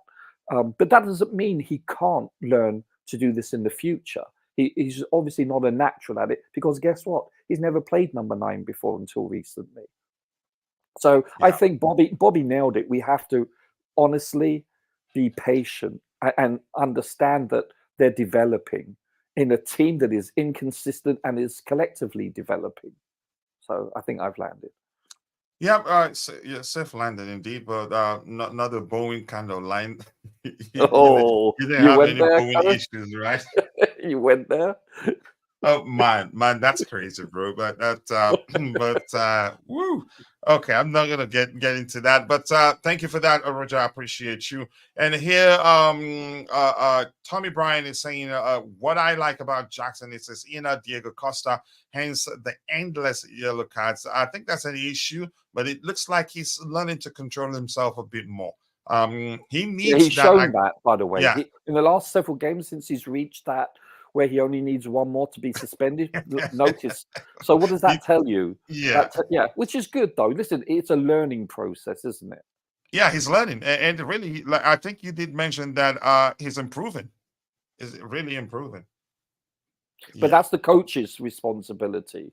Yeah. When I say coaches, the coaching staff, it's to call his behavior to his attention, right? Yeah, we're not talking about a 31-year-old experienced player here. We're talking about a very young group of players that lack discipline. And if we're going to be critical of our coaching staff, this is a facet with which we can constructively criticize them for.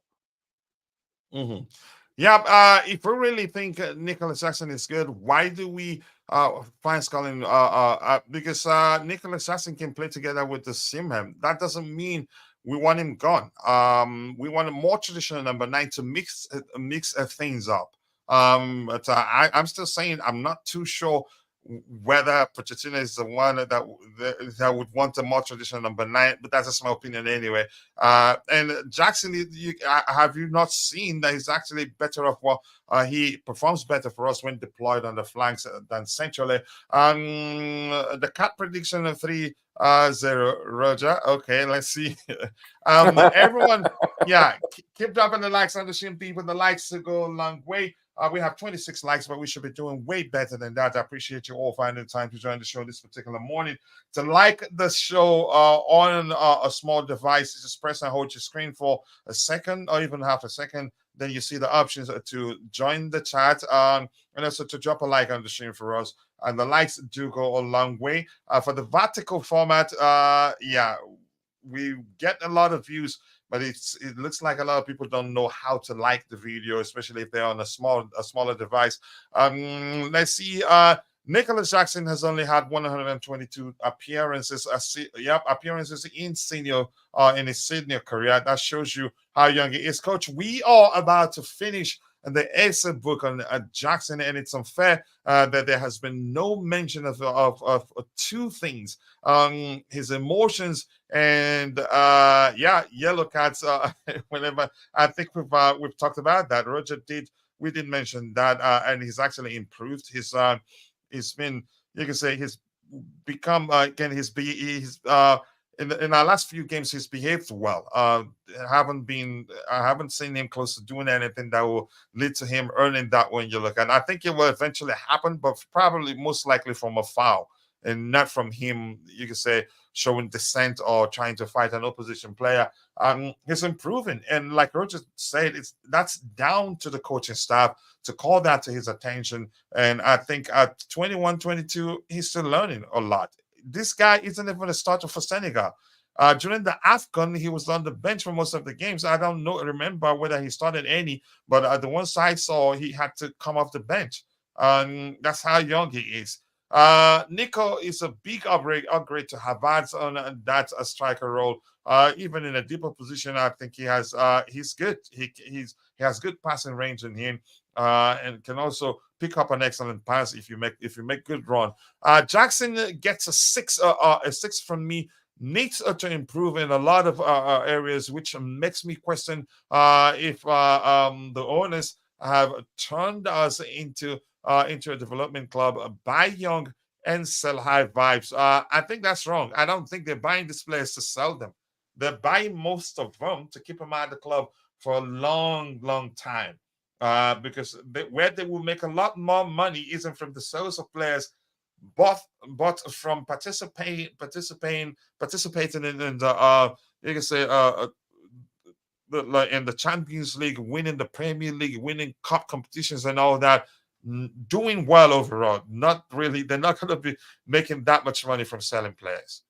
Yeah, but that's just my opinion anyway, and you're entitled to yours. Good afternoon to you too, Newman Ni Awule. Nice to see you. I appreciate you finding time to join the show this particular morning. I hope you're doing well. I think we know who that new coach Jackson been training with off the field that has improved his headers. Just go away. Please don't get me to start reading such things. We have 110 people watching, but only 31 on YouTube. The other ones are on X. If you're following the show on X, do two things for us, please. We beg you. Drop a like the show on X, and also follow our X account so that whenever we go live, you'd be notified. And you can follow. You won't miss. You will not. That way, you won't miss any of our shows. And also, you can come join us on Facebook, on YouTube, so to speak, to get a chance to win $50 every month. I've said we're not going to miss it this month. Hopefully, those of you that talk with me privately will remind me once we get it to the 28th and up. Keep reminding me so that I don't forget. If I ever promise we do a giveaway and we don't do it, it's because I forget. I do right now do everything alone when talking with a lot of people to see who can get help so that we can stream consistently. And I really do want to start. You can say pushing the other channel. It has the potential to grow even bigger than this one, but Chelsea is my first love, so I will be doing a lot more here than the other one, and we'll delegate the other one a lot. But thank you for that contribution there. I rate him 8 out of 10 for this season. I would love if the coach plays him on the flanks. In the wings. Just using the language you use there. Anytime Jackson is playing, will play better. He knows how to control the ball. He has an excellent touch. He's a good dribbler. Can run with the ball effectively. But I'm suspicious of his pace, though. I have to pay attention to that even more. I don't think he's that quick, but I'll take him as he is. He's a good player overall. If Jackson was on loan right now, would you have liked the answers, the owners to sign him permanently next season?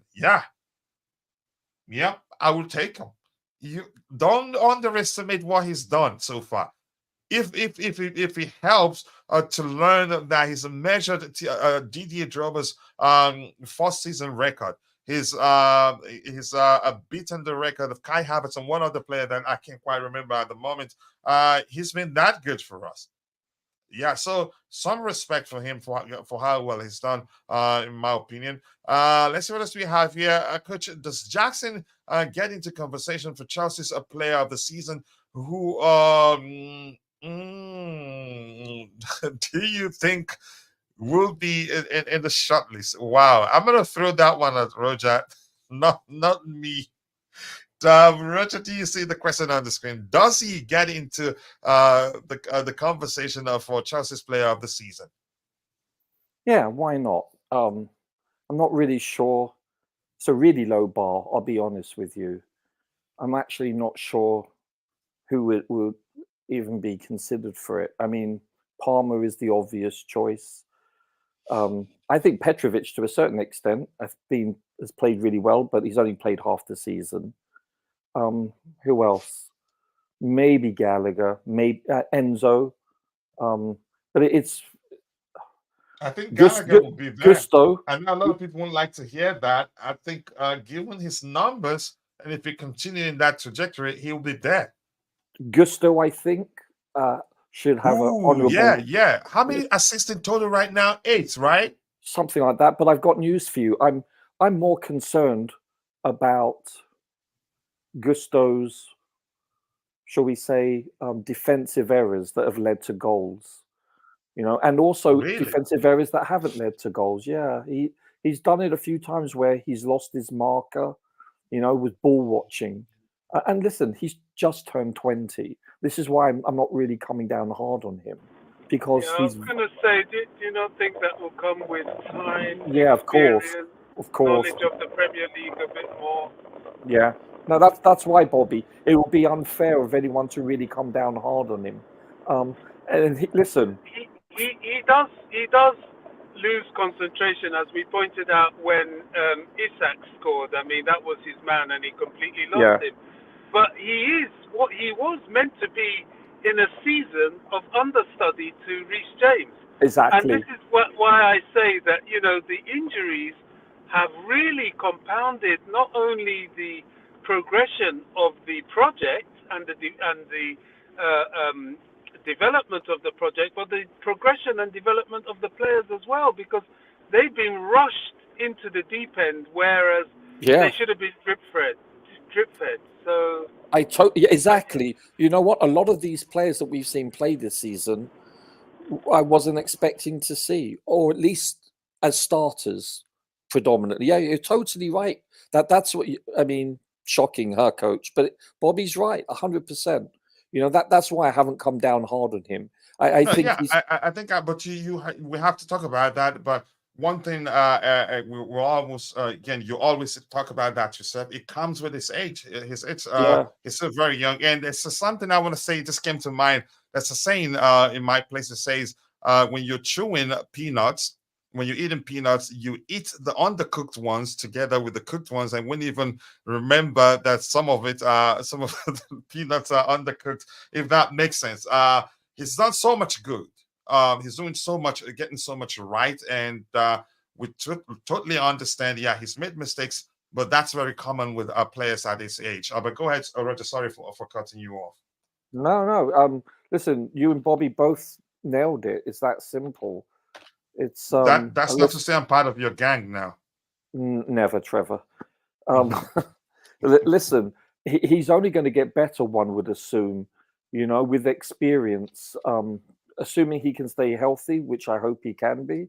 I think he has an exceptionally bright future ahead of him. I'm talking about Gusto, of course. And listen, that position is a very steep learning curve. So you know what? He's exceeding my expectations, especially when you look at his first few games. His passing was atrocious. I mean, crosses. Now look at him. Oh yeah, you did talk about that quite a lot. Yeah, and now look at him. And now look Mm-hmm. at him. His crosses are sublime. So, listen, I think each and every person in this team, we can honestly cut and paste a lot of generic comments and apply it to so many players because of the circumstances with which they've been put in. You know, there's not one hugely standout player for me, player of the season. Maybe Palmer, you know, when you consider he didn't even have a training camp, you know. So, yeah, okay, maybe him. But listen, Jackson, I'll be honest with you, especially this calendar year, you can see he's really improving. And I think he has a bright future if he can stay healthy, which I suspect he will.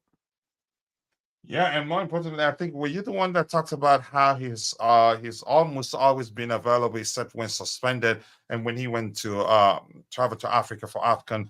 Yeah. That's important. Yeah. So he will stay fit. I'm hopeful. Coach, I think we've answered that question there, and I highlighted a question from Rich Moneymakers. We'll address that in a bit. Coach, do you know Hazard predicted Jackson is capable of winning Ballon d'Or? He judged it from his potentials. He knew him and he understands football. Probably didn't judge him when he was missing those clear-cut chances. What numbers for Gallagher? Kilometers, maybe, if that's what you want to highlight there. Miles per hour. I think that's going to help him. I think he'd be part of that conversation. And Heston, let me say this: if the season finishes and Gallagher isn't part of the conversation in terms of our player of the season, I'll do a $50 giveaway. Yeah, I think he'd probably be part of the equation. He will be there. There are other aspects. It's not about goals in most cases. Goals count a lot. Probably the person with the most goals will probably end up winning it. But I think Gallagher will be in that conversation. I think he will be. Coach always talking about. Thank goodness I knew you were going to do that. That was why I clearly mentioned peanuts. So just go away. Coach, go ahead, Bobby. I've got to say this about Gallagher. You know, that same yardstick with which we are measuring Gusto and his development and newness to position and lead very much in many ways applies to Gallagher. Gallagher has had such horrendous judgment from the Chelsea fans. Horrendous. This is a guy that has been learning. Not only is he developing, because Gallagher is developing. Forget last season. Last season was chaos. He wasn't given the opportunity to develop last season. But not only is he developing, but he is learning new positions in the midfield to apply himself. That is such a challenging thing to do in a top-level team. And his performances are supposed to be A grade in every new midfield position he's in. Nobody giving him the time to adapt. When I say nobody, you know, the usual suspects. Not giving him the time to adapt. Not giving him the time to get rooted into the new position because of the demand to win.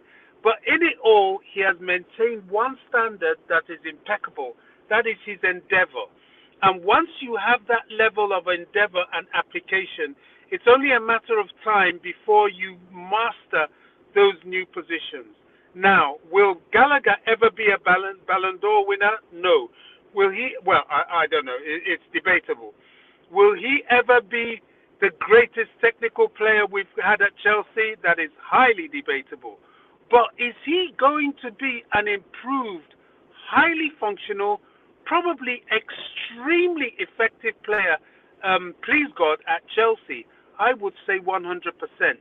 Watch this space.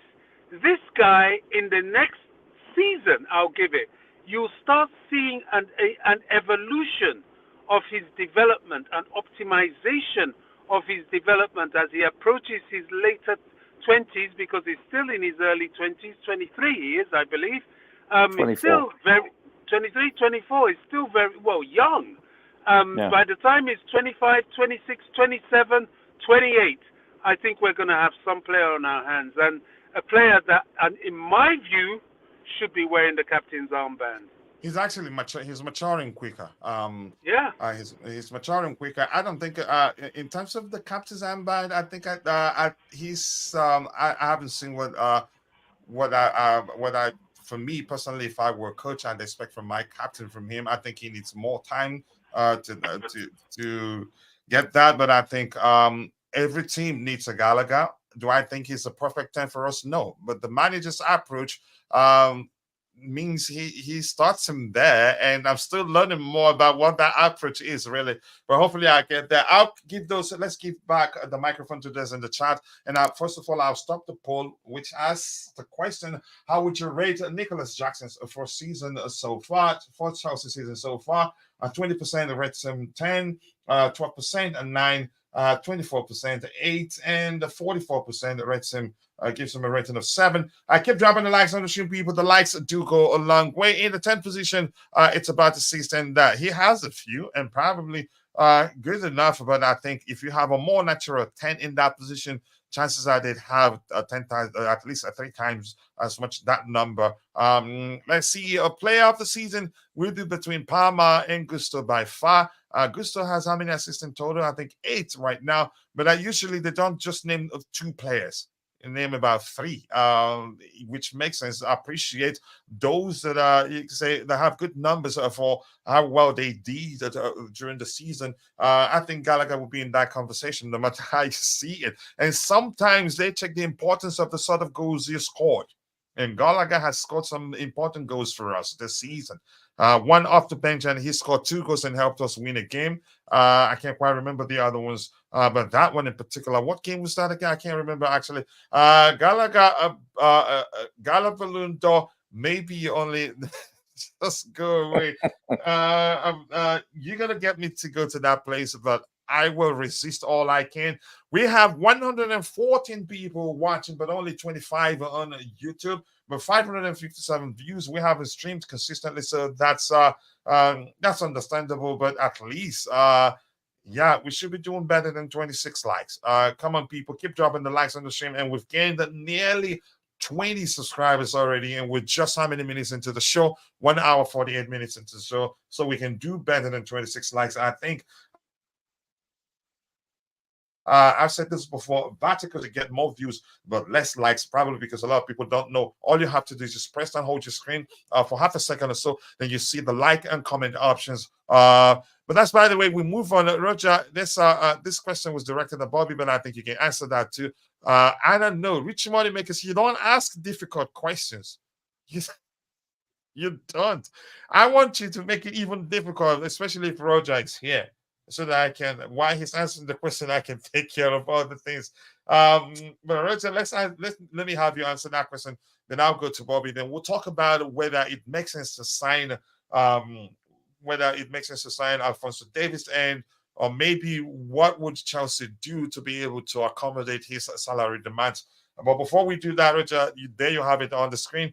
That's Rich Money Makers there, Leighton, asking, do you think we need another experienced winger?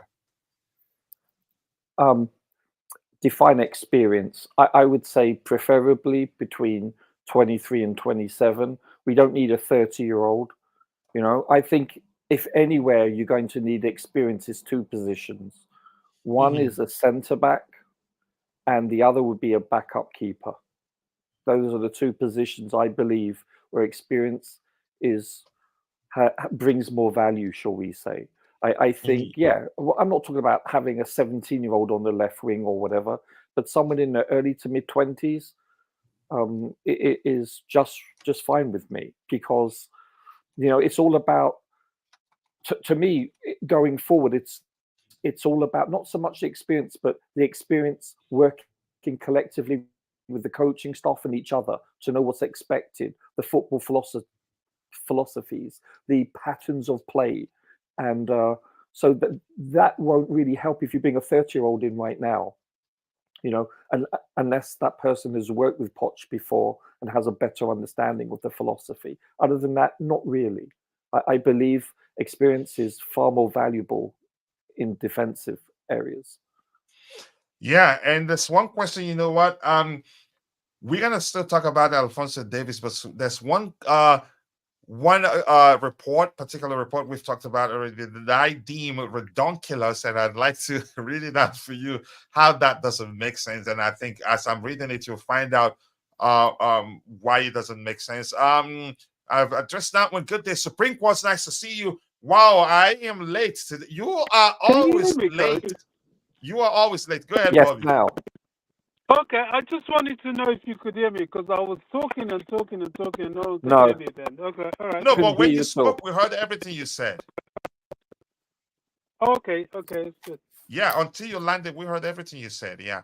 Yeah, good day. Supreme Court's nice to see you. Palmer, Gusto, Petrovic, then Broya for what? What? Broya for what? Replacing Silva with the kid is such a terrible, risky strategy. But I respect that at this point, given how the owners operate, we'll get to that in a bit. Thanks, Roger, for answering that question from Leighton there, or Rich Money Makers. Geto Shimen and the Napoli guy, I can't pronounce his name. Kavishka, that's a world-class winger and a young and a very good also. The UEFA Champions League, and I think we'll do some. We'll discuss our neighbors. What could possibly be our neighbors' fate when they face Bayern Munich. Should we take Pepe to replace Silva? I think a CB pairing of Pepe and Silva will be again a Portuguese league easily. Yeah, some suggestion right there, Coach. You're moving like a Clement. Who is that? In the Arsenal versus Sporting game. Okay, no H place for Dante. Dante hasn't done anything that deserves me calling for him to be, you can say, dragged into the H place.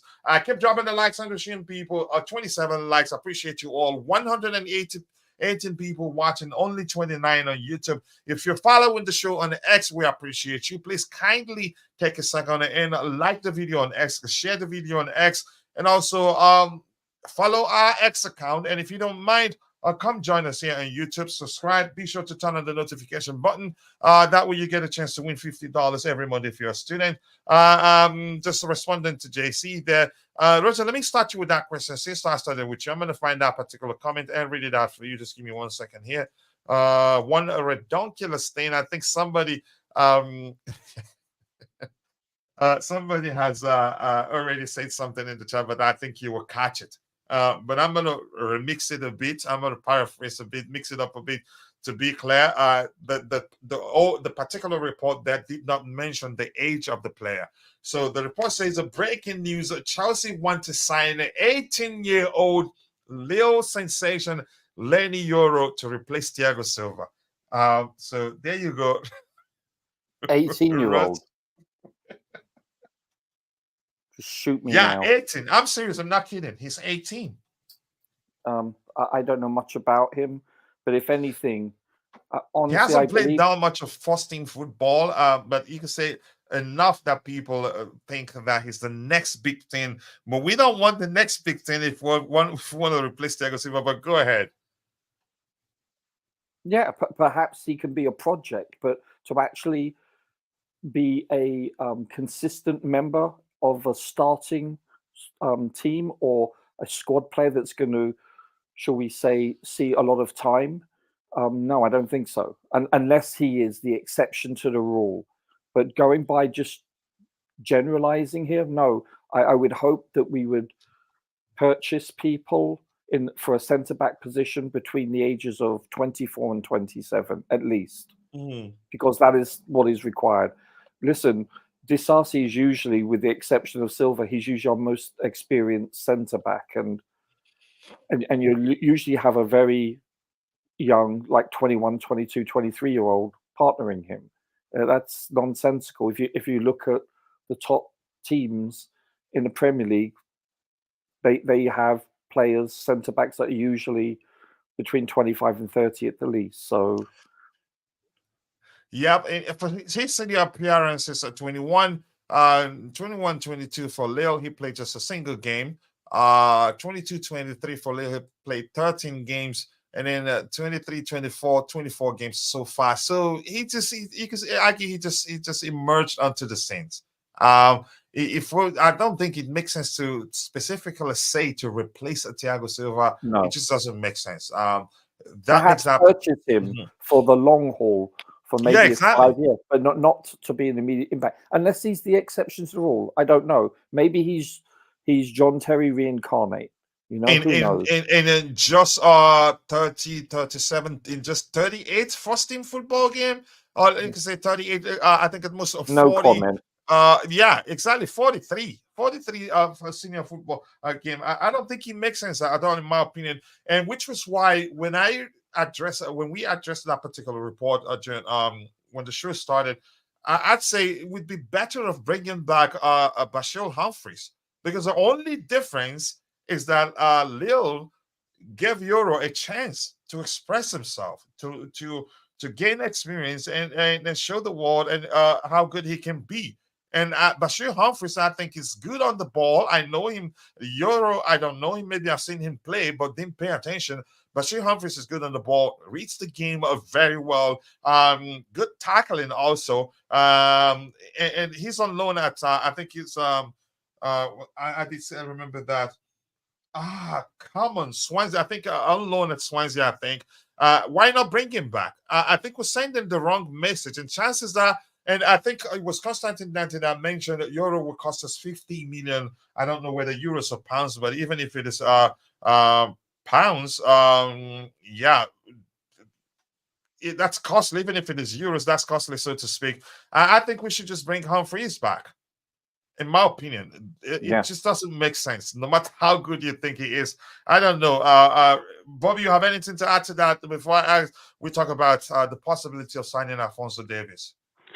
Yeah, I mean, replacing Thiago Silva, I don't think so. You know, not even John Terry at the age of 18 could replace anybody as a centre-back starter, but not for the first team. But to be purchased, I think Chelsea probably are looking to purchase him. He's going to be probably one for the Blue Co multi-club system.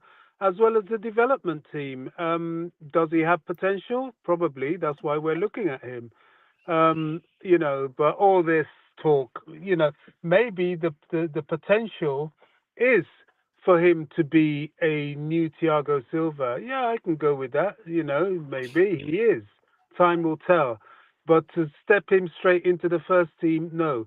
Listen, what's going to happen is that we are probably going to either bring back Bashir Humphreys, as you've rightly said, depending on how much of our finances we want to play with. And we actually still have numbers there. We have enough centre backs. Exactly. Or bring in understudies to the centre backs already existing. Hopefully, people like Badiashile and Fofana have a fit season. Don't hold your breath.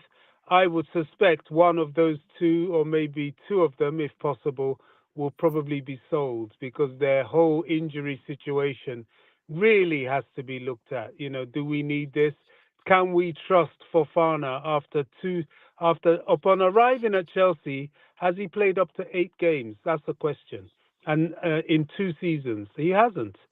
So that, to me, that's very unacceptable. That's concerning, really. It's very concerning, very unacceptable. So the whole centre back situation will be up for review. So there's going to be the purchase of understudies, and because we are on a youthful squad system in this project, they're going to be young. They're going to be young understudies to the few mature players remaining. There's every possibility, if Chalobah plays well and stays fit, that he stays. That's not impossible. It's a lot of permutations. We may still have another very busy summer because there's going to be some ins and outs that Probably I think a lot of outs. Well, there has to be ins as well. We're still not a complete squad as we stand. So there's got to be ins, even if there are no outs. Certainly, as in the striking situation, but in the defensive situation, I think Bowley's trip to Saudi is not without its objectives, and I'm praying and hoping that it can help us get rid of at least Lukaku, if not both Lukaku and Sterling. Those are the sort of outs we need in the centre back situation. Dare I say it? I love Wesley Fofana when he's fit. I think he's a wonderful player. He's an excellent player. He's all round aggression, ball control, everything, ability on the ball overall, driving with the ball. He has everything. Go ahead. Sorry. I think he's a wonderful player. I really do, but I don't think he'll ever give you a full season. I really don't, and I think he's one of those players that his career will be cut short. So if we can sell him, I think we should. Badiashile, the same thing. I don't understand all this groin injury, thigh injury, ankle injury. I think he's another one that will not give you a fit season. So if AC Milan wants him, I think we have to sell him. We have as a core defensive unit, Colwill, Desassi, maybe depending on if we sell those two aforementioned, maybe Chalobah. But because of the pure profit situation, he's possibly going to be up for sale. I don't know. I wouldn't like to see him go because I think he has a lot to give us, and he does have a long contract still left. But that's the situation. So this new kid, I wouldn't be surprised if we buy him, but let's not expect him to come and start ripping up trees. If we're going to be so impatient with the likes of Jackson, Mudryk, and Gallagher, Enzo, even Caicedo, everybody's expecting Caicedo after not having a preseason, going through the traumatic transfer saga, all the pressure of a huge price tag, coming into a new team, coping with injuries, having to play 2-3 times a week, not yet rehearsed with the team, and they're expecting him to be prime, blooming, whatever it is in the midfield. It's madness. And then this kid, they think this kid's going to come, and because some journalist says he's the next thing to Thiago Silva, they start putting that pressure on him. No, if he comes, it's for development. Yeah. Thank you so much, because they've been sending the wrong message to Gilchrist and then Humphreys himself. So let's see what else we have here. Keep dropping the likes on the stream, people. The likes to go a long way.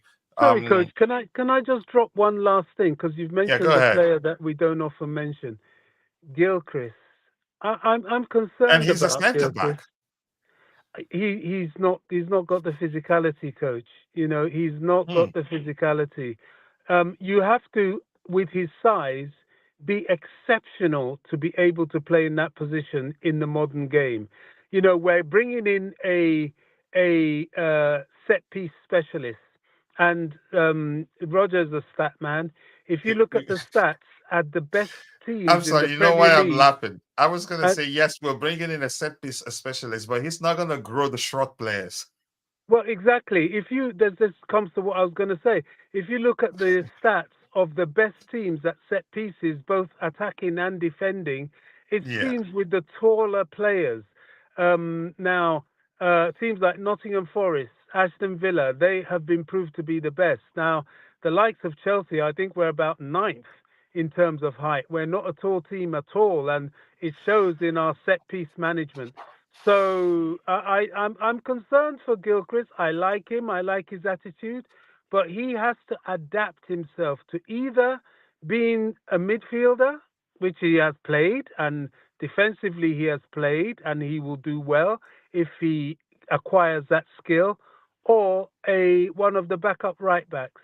But centre back, forget it. It ain't happening. If not, he'll be either loaned or sold. Yeah, I totally understand. Chilwell has only made 12 appearances this season. Badiashile has only made 8 appearances. Thank you for that information there. Clement Turpin is a French referee. He's let the Arsenal versus Porto game turn into a kick fest with no punishment. Tony, you should know. Again, you booked for first class to the X place. PR from Lille and Euro's camp. I don't think we should sign him really, no matter how good he is, and I don't think he'd come cheap too. But we're hearing PSG are interested, and Real Madrid are also interested. We will sell Humphreys for pure profit. Do you get the memo? Let's see what happens. I would take Humphreys over Colwell. Wow, some comment right there. Badiashile and Chilwell have already missed 38 games in total between them this season through injuries. But something actually is happening. I don't think the injuries are happening just like that. Let's see what else we have here. 50 to 60 million is not for development team. I think I agree. That's too much. We paid 20 million euros for David Washington, and he's been playing for the academy. I'm not sure right now. And we've asked that question.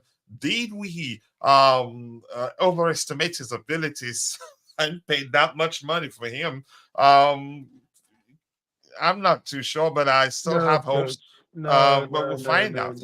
No. We need to stop this. Some players, they may be expensive because of their potential and their market value, but they are still for development. Nobody questions Real Madrid when they drop 56 million for a player that a 16-year-old that still hasn't even gone into their youth squad, not to mention anything else. Sometimes this will happen. Players will need their development time. It's like that Ecuadorian Caicedo's national teammate that we kept Paez. Paez wasn't particularly cheap, but his quality, the fact that he was already he's already an established international, has made it that we had to pay for him. Now, when he does come, I think he comes next season, or is it the season after? Whenever he does come, is he just going to walk into the first team? No, he may need some developing. He might walk in if he's capable. But he might need some developing. So price tag, let's not really look at that. This kid may be to the French footballing community, worth the money. Worth the investment.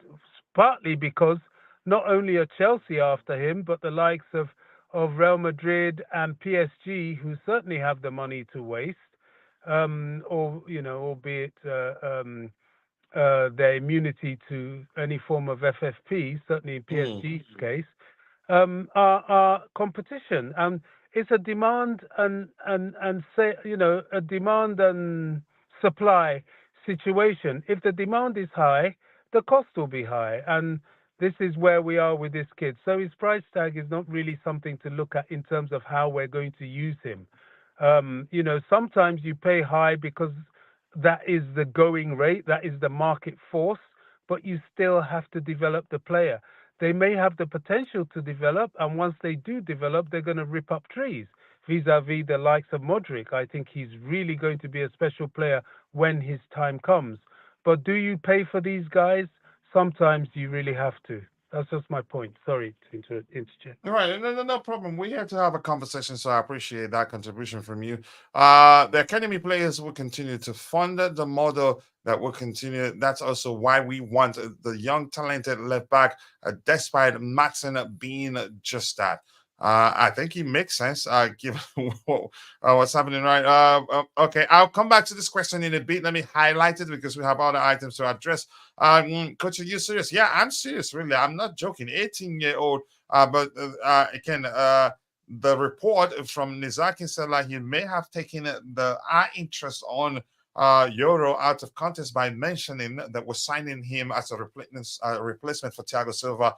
Maybe he just added a bit of, you could say, spice it up a bit so that people will be interested in talking about it. Chalobah will be forced out too. Let's see what happens. Fofana has everything except knees. You could argue that. Again, availability is the best ability. Hopefully he stays fit. I think we'll find a solution. Will Fofana be fit for long enough? We'll find out. Thank you so much, Shanks. I appreciate you finding time to join. Coach, who will be our young player of the season?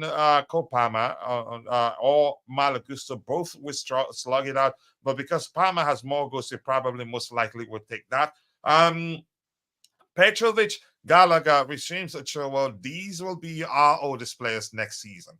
Yeah, Pies will only be available 25-26 when he will be available when he turns 18. He can join the team. Breaking news: Ben Chilwell can play against Leicester City, but I don't think he starts. That's just my opinion anyway. What was I going to say? What was I going to say there? Let me see. Anything else we have where we've addressed all these things.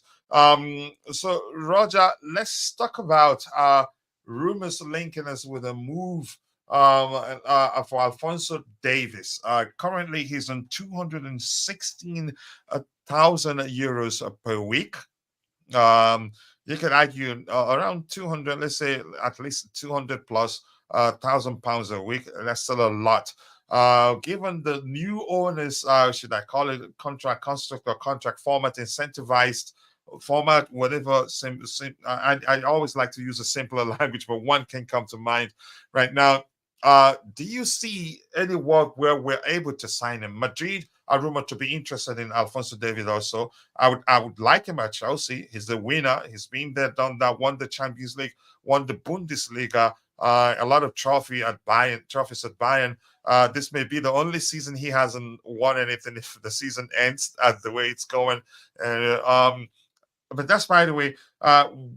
Do you see where we'd sign him? Or maybe my theory is that chances are the owners have learned to mix things up, and the fact that Jordan put a halt to our discussion about them becoming our new shirt sponsor next season because we didn't win the final, and they want to wait to the end of the season to see what happens. Maybe the owners have learned the importance of ensuring that we have a balanced squad, youth and experience. Do you think the plan would be, we've heard already that they plan to sell Marco Correa, which makes sense because he's on a fixed salary. We signed him at a time where we weren't incentivized, and I don't know if that's even that word exists, add an ing to it, incentivizing the player's salary at the time. Venture was the same thing. Chances are, do you see anyone where we'll sign them, even if it means selling one of those two left backs and accommodating his salary demands? The rumors are, somebody in the chat said he's asking for 300 plus per week. But let's hear you, Roger. That's a lot of golf balls, coach. I'm not sure whether he's worth it. I think if you're going to break the bank for a player that's going to not adhere to the wage structure, I think it has to be on a number 9, not a left back. I just don't. Don't get me wrong. I actually, a couple of nights ago, I looked up and the TV was muted, but it was Sky Sports and they were doing a 30-minute profile on Ashley Cole, and I watched some of his defensive contributions and how he scored and assisted. First of all, he's probably the best English left back we've ever had, at least modern history. Who? And Ashley Cole. Okay, yeah. And when I look at not just with Chelsea but around the league, I mean, you can say Robertson from Liverpool is the best left back in my opinion because he's defensively sound and going forward, his crosses are amazing. But other than that, no one comes even close in the league, let alone our team, as good as a left back as Ashley Cole was. He was on a different level. And so he can defend, he's excellent defensively. Every aspect of his game, he was an elite player. I would use that term. And you know how you can always tell a player is good because he makes it look so easy, and he did. He made it look effortlessly. He was so talented in all aspects of his game. We have no one like that. We have James on the right side, who's in my opinion is an elite fullback. I think he's one of the world's best.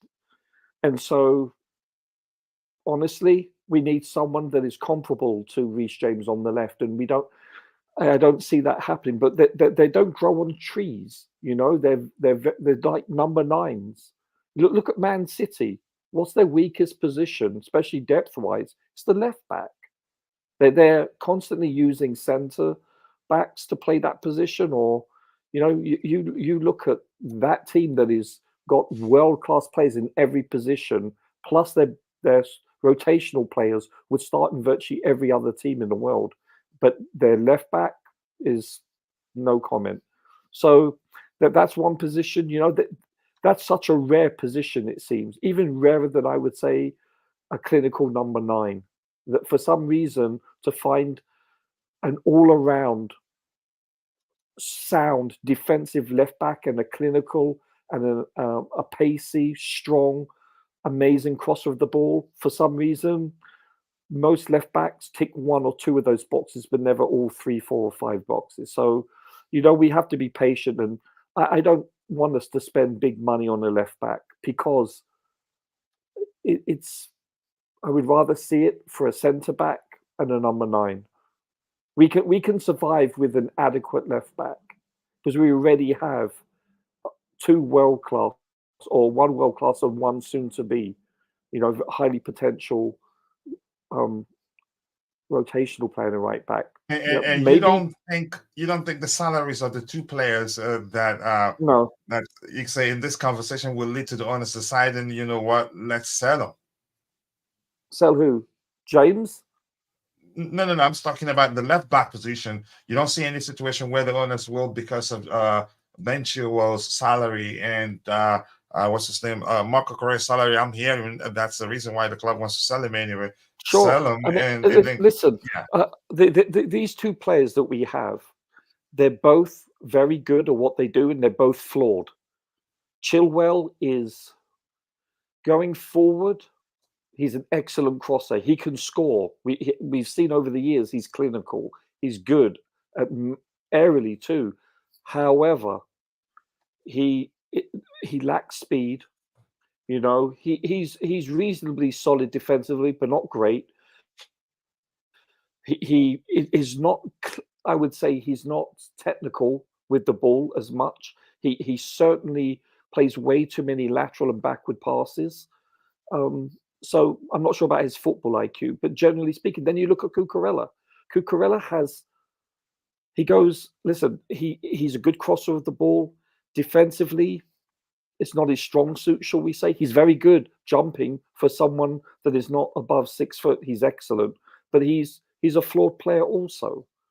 I know you prefer Cucurella over Chilwell. I think if And I I've had the explained choice, why. Yeah, both are yeah, good players. Don't get me wrong. Yeah. yeah. To me, honestly, you look at Cucurella, that tackle yet again. Lack of discipline. He had a very good game, in my opinion, by the way.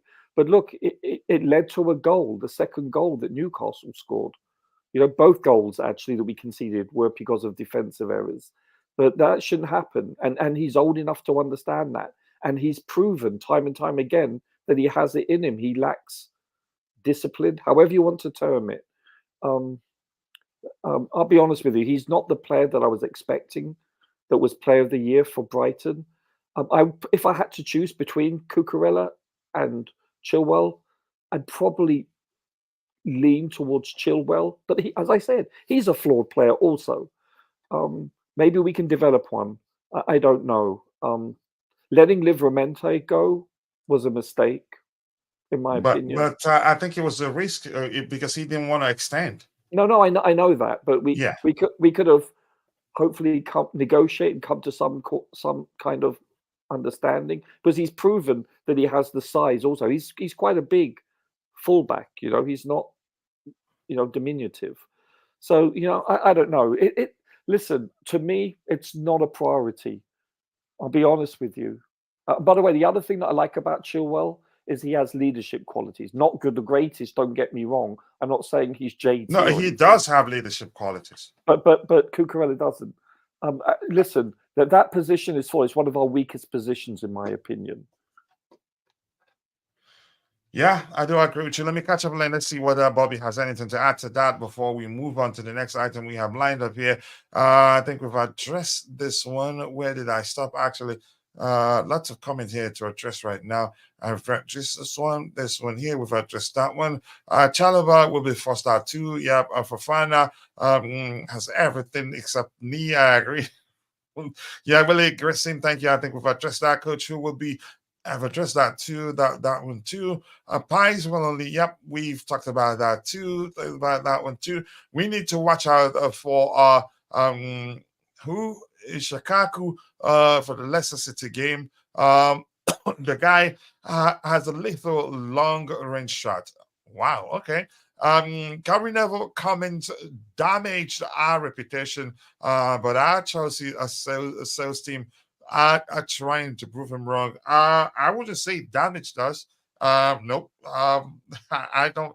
It didn't change anything, in my opinion. It's just his opinion. Cucurella over Chilwell, anyway.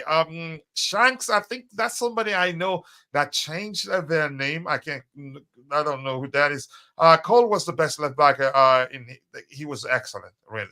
Mourinho, exiling Cole and then not using Felipe Luis enough affected us in the long run. Let's see, Cucurella is more one-legged pony, not good enough going forward, and has defensive errors. Chilwell has issues with all possible legs. Why can't we try and buy back Madsen? But wait, Poch prefers, yeah. Size matters to Pochettino. Isn't Brentford the tallest team in the league? They are barely avoiding relegation scrap. But that's a different argument altogether. Height isn't everything to Poch. It is. He wants Eiffel Towers. Poch just wants height to cover his own deficiencies. Wow. Some comments. That conversation came out of success rates in defending and scoring set pieces. And the guy we are recruiting is coming from Brentford, and Brentford, albeit they're in the relegation zone, they are one of the most successful Premier League teams at defending and scoring set pieces, if not the most successful. So height does matter in that regard, very much so, in the Premier League. Yeah, it does in so many ways. Yeah, Chilwell is here to be an English figure and do divert the fans' attention from the academy players of pure profit. So Cucurella will be sacrificed. Both aren't good enough. Wow, some argument right there. And yeah, Nightbot is back. I think what happened was that at certain time I was supposed to reconnect again, and I didn't, so it just stopped working. I've been so disappointed with Chilwell this season. I did want Davies next season, regardless, though. We will have to assess his injury and the possibility of us getting him. I'm not too sure whether I'll be able to get him. I appreciate you all finding the time to join the show. And here's a question from Leighton there. Okay, let's go. Let me ask Bobby that question, then I'll come back to Roger. The question from Rich Money Makers or Leighton says, Bobby, what are your thoughts on Leo Cassadine starting for Leicester City? Or starting for Leicester City or starting against Leicester City? Against Leicester City. So yeah, go ahead, Bobby. Yeah, I mean, we've only seen him for the development team, and even then, from my point of view, I've only seen snippets of him with the development team, and not enough of him. He had a little cameo appearance for about 3 minutes. I've forgotten who that was against for the first team. Starting against Leicester City, that's a big call. That is a very, very big call, considering the players we have available and considering the fact that this is a very important game for Chelsea. Yeah. I wouldn't say he shouldn't be on the bench and maybe come on should the tactics allow it. But honestly, with the likes of Gallagher, Palmer, I don't know who else. Well, we say considering who's available. I think Chukwuemeka might be available. I've seen him training. If he is, that's very important for us. I think Castldean will be slightly down the pecking order. I like him, but yet again, the theme of the day is we've got to allow players to develop. And yes, they will give you flashes of excellence, but if you don't bide your time in their development, they will never optimize. So he's one that's developing. I think we need to allow him to develop. If there's an opportunity for him to come on, let him come on. But if not, so be it. You know, he goes back to the development squad, and next season and over the summer, we start to see what he's about and whether we can use him or loan him going forward. That's going to be his trajectory at the moment. Yeah, thank you so much. I appreciate that. 31 likes. I know we can do better than that. If you haven't, please do take a second to drop a like on the stream. And if you have any questions for us, drop it in the chat. And we'll try the best we can to address the question. Yeah, and you were going to call the missing persons number. If Poch coached the 2002 Brazil team, they wouldn't have won the World Cup because their best players were short. If we're going by that logic, right? Keep dropping the likes on the stream, people. The likes do go a long way. Let me see if anything new has emerged that we can talk about. We have 110 people watching, but only 22 people, only 20 people actually on only 20 people on YouTube. If you're following the show on X, the rest following the show on X. If you're following the show on X, we appreciate you, but please, we urge you to please take a second to follow the account, like the video, share, retweet if that's the language you prefer, to help us reach more people. And also, you can come and join us on YouTube. Be sure to subscribe, turn on the notification button. That way, you get notified whenever we go live, and you also will get a chance to win $50. Okay, does Bobby like sugar in his coffee tea? Sometimes. Leighton, don't do this, please. But Bobby, anyway, there you go. You have the question. Answer it. A very important question for rich money makers or Leighton, if you prefer. Yeah, sometimes I like brown sugar in coffee. Yeah. Although of late I haven't been enjoying it. I don't know whether it's my medication or the fact that I'm picking the wrong brown sugar off the supermarket shelves, but because it's kind of like bitter, but yeah, brown sugar. Occasionally I can go with white sugar. I know it's not that good for you, but you know, hey, so many things aren't good for you these days. It's ridiculous. But yeah, and honey with tea. So for any of you that want to invite me around for a cup of tea, you know I've got to have honey in it. Thank you so much. I appreciate that. Let's see what else we have here. Saying, Coach, can you let Roger talk so that I can go to sleep? My tab is not. Ouch. My tablet is not working. Nothing personal there. I know you know that, Roger. But what was I going to ask us again? Let's talk about this, Roger. Arsenal facing Bayern Munich. I'm from a manager. I think he knows how how was the language I'm looking for? How much Chelsea fans would like to see him knock out Arsenal out of the competition. That part, if you want to. But what I want to ask you, we're talking about our enemy here, which matters. It matters to us that they don't win a trophy while we are struggling, as we're struggling right now. Do you see them beating Bayern and progressing to the next phase, Roger? I'm sorry, who are you referring to? Arsenal versus Bayern? Yeah. Listen, I looked at the draw this morning. You could say balanced, wasn't it? Balanced. There's some sexy matches, some draws. Yeah. I mean, City. Who are they playing? Real Madrid. Wow. Real Madrid. Yeah. Atletico Madrid, Dortmund, in the quarters. PSG, Barcelona. You could argue balanced, but go ahead. Yeah. So Arsenal versus Bayern and Man City versus Real Madrid. Whoever wins those two matchups meet in the semi-final. So you can say that the other end of the draw, the PSG, and the Dortmund games, they have the, on paper, that is the weaker side of the schedule. The Atletico Madrid also. Listen, this is, and I think Bobby can agree with me on this. This is what hurts the most. Nights like the European Champions League nights is something that we've been sport with for 20 plus years, and it hurts not supporting, watching Chelsea play in this, in my opinion, my favorite tournament of the year for club you're right. football. I haven't been watching Champions League. It's completely diminished my football because we're not there. So you're very right. It does hurt. It hurts a great deal. Yeah. I mean, listen, prior to us winning it, had you told me in the 80s and 70s that Chelsea would not only win one, but multiple Champions League or European Cups, as it was called then, I never would have believed you. Not at all. I would have looked at you and questioned your sanity. The fact that we've done that, and hopefully we can win more in the near future. I mean, listen, I supported Chelsea not because of our trophy cabinet. We didn't really have one as expansive as it is now. And I'm be honest with you,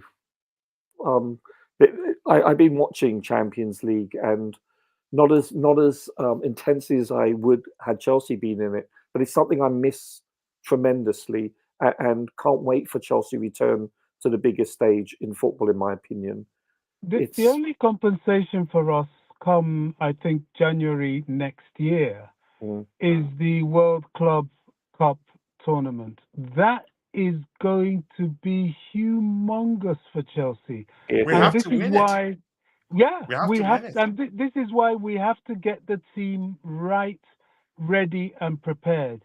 That is a huge tournament for us, and we've got to go in there hell for leather with nothing other than winning it. And that's where my eye is firmly on Mr. Pochettino. I don't want to get into that argument now, but hey, Mister, you need the eye of the tiger, because this isn't one. In fact, if you mess up with that one, I will personally go to Cobham and make sure you're kicked out. So, so that Roger, is our Roger only... laughs at you. I didn't laugh. Roger was the reason why I'm laughing. No, I get his frustration. And listen, that is our only, shall I say, international club level reprieve, and we've got to make it count. Now, there's still a slight hope for a European position, either through the remaining cup or a position, but that one, at least we're sure to be in it. So that's the only thing that's going to beef up my football next season, because as for Champions League, I ain't been watching it. I might watch it from this stage onwards, especially if Arsenal get knocked out, because that's the thing that will keep me happy. But if so long as they're in it, the less likely I'm going to watch it. Yep. Thank you so much for that. Bobby, Roger, have you told us whether you think which of the teams you think will go through to the next round, next phase, the semifinals? It's so. Listen, I think on paper, I think because of the fact that it's not a one match, it's a home and away. I think over the course of 120 plus minutes, sorry, 180 plus minutes, I think you're looking at Man City because of the depth of their squad. I think they have the better chance of advancing. But then again, having said that, Real Madrid have proven they've been there, done it before. They've won, especially 2 years ago. Even when they're bad. Yeah, they were inferior against City, against Chelsea, against whoever they played. I watched all of them. I watched all their matches, and they were not the better team each and every time. And guess what? They were able to dig deep and score when it counted the most. And that's a sign of true champions. They know how to dig deep. You don't always have to be the best team to win. And they proved that year. You know, when you look at their bench, when you look at that midfield, the experience. Now, obviously, their legs have gone since 2 years ago, but still, you cannot count them out. You cannot. It's that simple. But I would, if it was a 90-minute final, I would say it's up in the air. But I would give the slight advantage to City in that game. Arsenal, Bayern's a very inconsistent team, to be honest with you. Yeah, I would give Arsenal that one, really, yeah, on paper right now. Yeah, if I had to bet, I agree, Bobby. I would give the nudge to them. And then who's Atleti playing? Atletico playing against Dortmund. You can say it's perfect. It was just perfect. No, you can say it. There's no mismatch there, in my opinion. I would say Atleti has the small advantage based on their coach, and they know the dark arts. They know how to get it done. Also, they're a cup team. That's what they are. They've proven that. But every other match there for me just perfect. PSG, Barcelona, Real Madrid, Man City. And then you got PSG versus Barcelona. Oh yeah! Wow, that's.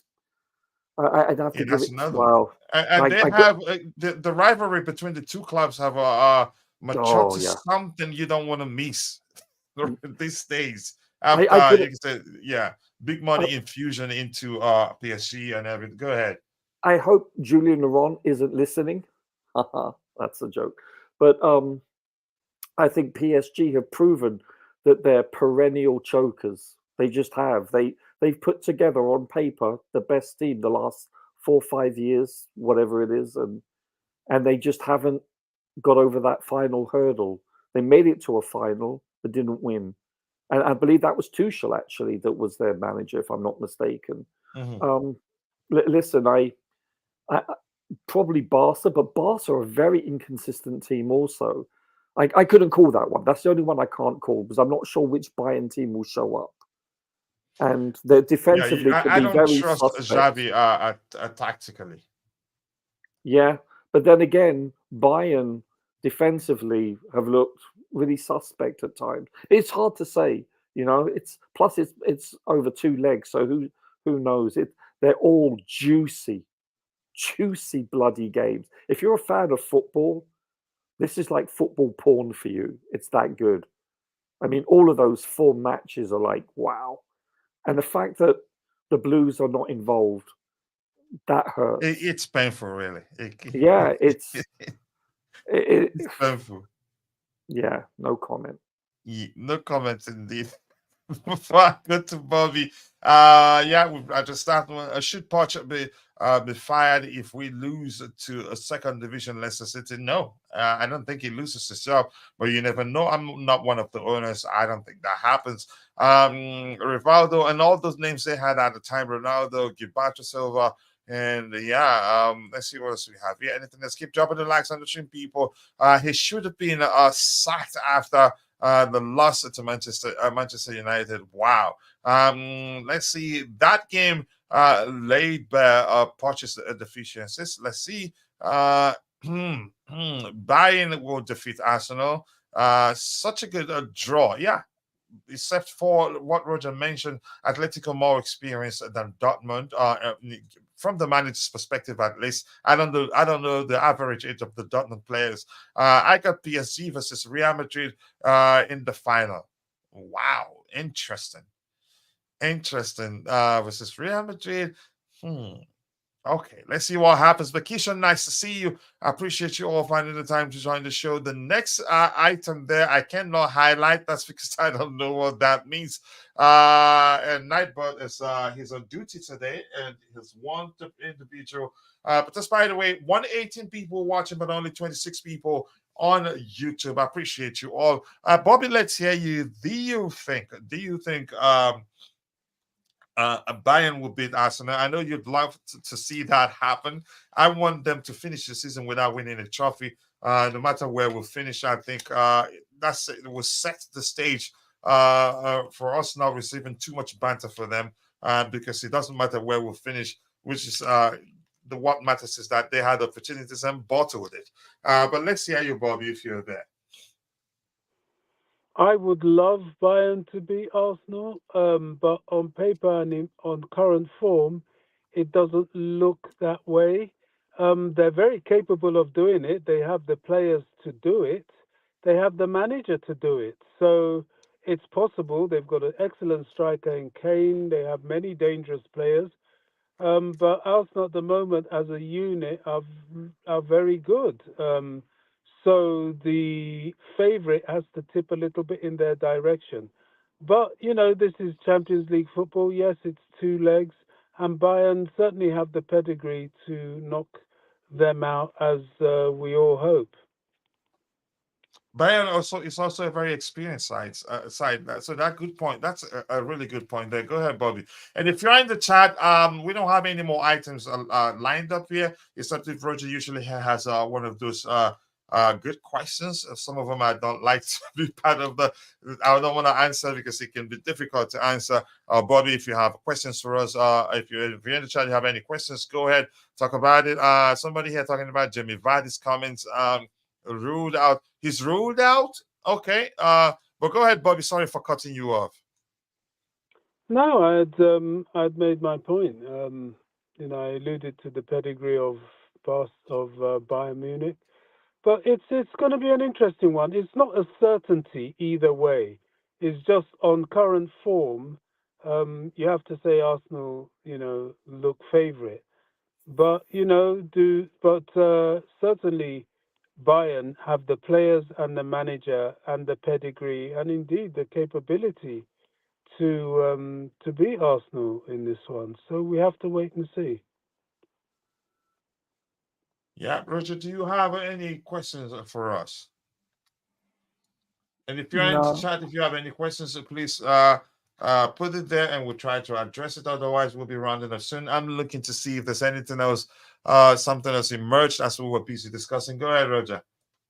No, I can't think of anything that's coming to my mind quite now. It's just, I'm fine. It's going to be interesting. I'm really more concerned about Chelsea this weekend against Leicester, and I believe Poch had a news conference today. Did he? I'm not sure. Yeah, I'm seeing that. I think we should start looking at the comments. But before we do that, I don't know if this is of any importance to you, Roger, or Bobby, or anybody in the chat. This says, quoting Fabrizio Romano, the final compensation for set-piece coach Bernardo Cuevas, Bernardo's transfer to Chelsea from Brentford will be 750,000. That's cheap. We've paid a lot more before. So that's cheap. He would join Chelsea in the summer. So let's do that for players too, not just sign players early on time so that, we're going for preseason. They're coming with us. Even on paper, Bayern can defeat Arsenal. That's dangerous. I don't want to pay attention to what what the paper tells me. Papers tell me. It's played over 90 minutes plus added time. Arsenal, they're a good side. They were very well rehearsed, but I think Tuchel will beat them. Jorginho and Havertz Kane loves Arsenal, and Gnabry will have a point to prove. Has he been starting? I don't think he's been starting that much for Bayern. On occasions I've seen him come off the bench. Arsenal script past Porto. Yeah, but Bayern will be easy to play against, in my opinion. But they're clinical. That's one thing. If they get chances, they put it away. Real versus City will be a huge one. Coach, just go away. I'm not answering for that, but it matters. AB, nice to see you. I appreciate you finding the time to join the show this particular morning. And if you're in the chat, if you have any questions, please ask away. Leny Yoro is a good defender. I mean, Mbappe couldn't even turn him when he encountered Yoro. That's one of thing there. Clearly, he did. I watched it too much focus on England. To be honest, I didn't learn anything new. Expect well fit. Okay, coach. Oh my goodness, I'm not talking about that. I'm gonna be skipping your comment from now on. Cassie and Ricky injured for Leicester City. Wilfred and Didi might be rested. Very good for us. I think Ndidi will be ready. I think he'd play that game. Gnabry was injured. You should have seen his latest goal. I didn't watch their last game. All I know is that Kane scores nearly every game they play.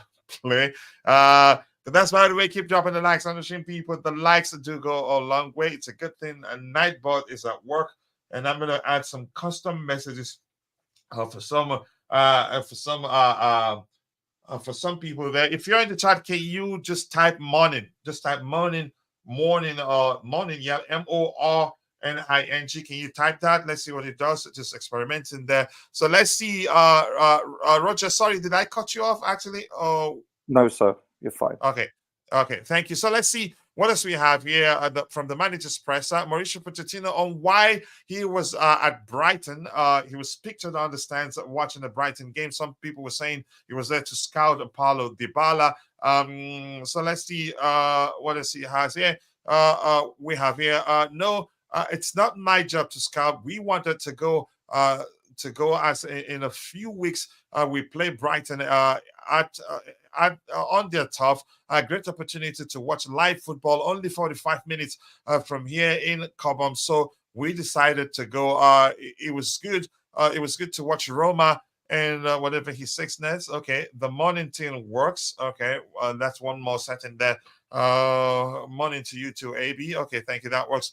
So we've read that one. So he wasn't there to scout players. Mauricio Pochettino confirms that Enzo Fernandez cannot play Sunday as he is suspended. He says he and Moises Caicedo need time together. They are improving, and he's happy. Okay, Mauricio Pochettino says qualifying for Europe through the FA Cup would be massive. He says Leicester City will be very tough. Of course, you don't underestimate your opinion. And as I'm reading, Roger, if you and Bobby, if you guys want to come in anytime, please feel free to let me know you want to add something. I'm reading on the screen. No need. Yeah, go ahead. Is Carney fit enough to play?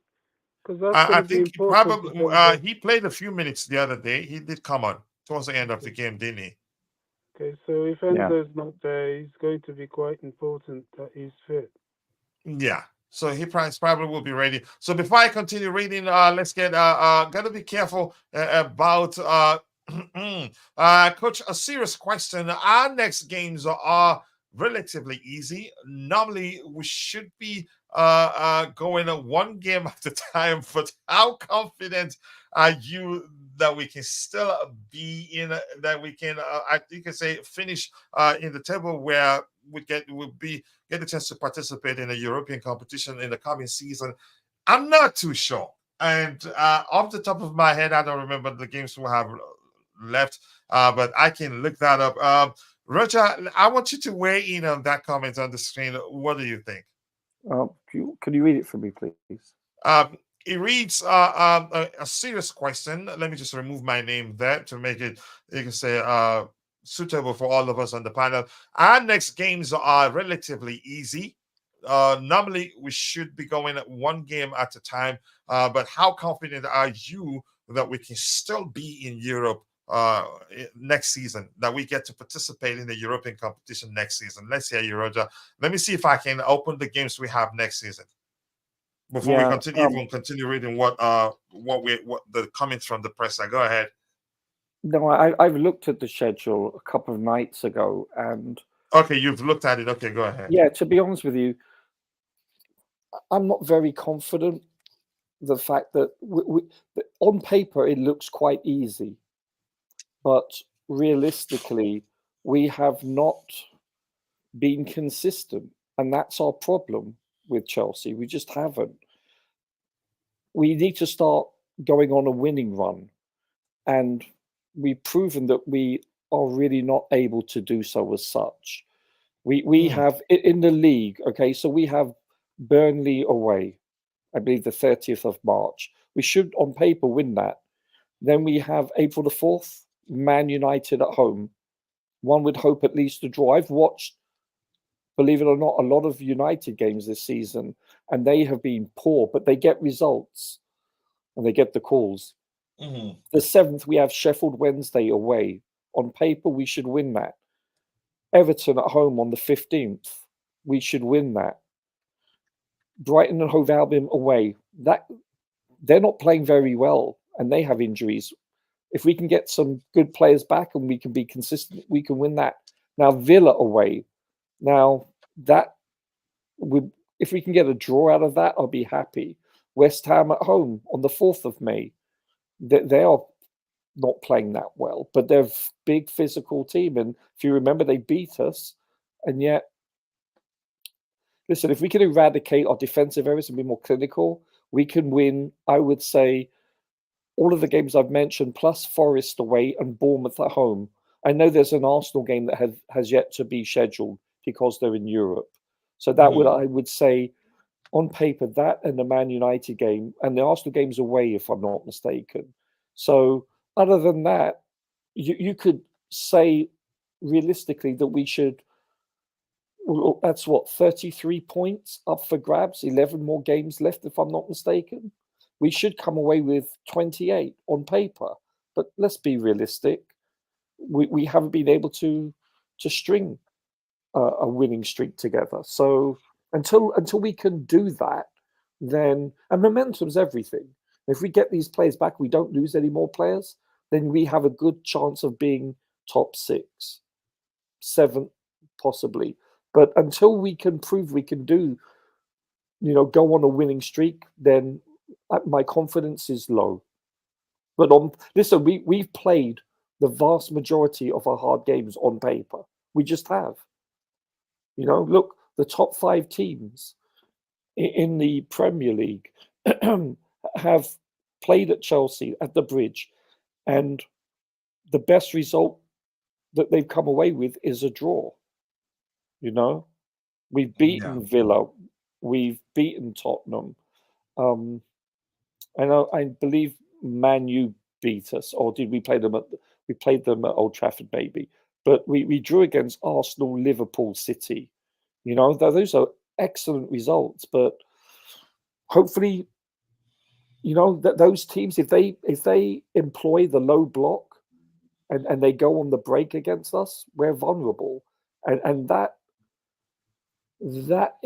equation has not been good for us this season. So based on that, one could also conversely say that we could come away with very little points.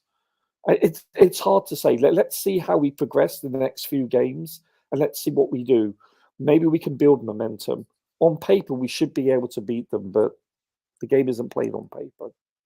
Do you think? Yeah, it's played over 90 minutes plus added time. Do you see us? Do you think see us improving well enough to be able to you can say deal with those games? As I said, until from now to that, it's at the time we get to meet some of those teams, because we have a break in the international break, right? But the issue is that most of our players will be on international duty. Yeah. Yeah, that doesn't bode well for us, It doesn't. especially the It South doesn't. But American it does players. for the bottom table and mid table teams. Yeah, and historically, the last few seasons, especially this season, these South American players like Enzo, like Caicedo, that's a long journey, and they've played games the day before flying back, and it takes its toll. We're not talking about a domestic player like playing for Scotland, Wales, or England, or even playing in France or Spain. That's not much of a flight. It doesn't take its toll. But when you have a 12, 14-hour flight, no, that's a big difference. And it's shown that we don't look the same team the very first game after international breaks predominantly. It's been a big issue for us. So that's another reason not to be too gung-ho about it. Listen, until they can prove, they meaning Chelsea, can prove that we can be consistent and get victories, because we need to get maximum points. Realistically, we need to get about 28 to 30 out of 33 available points. Without that, we're not making Europe. Let's be realistic here.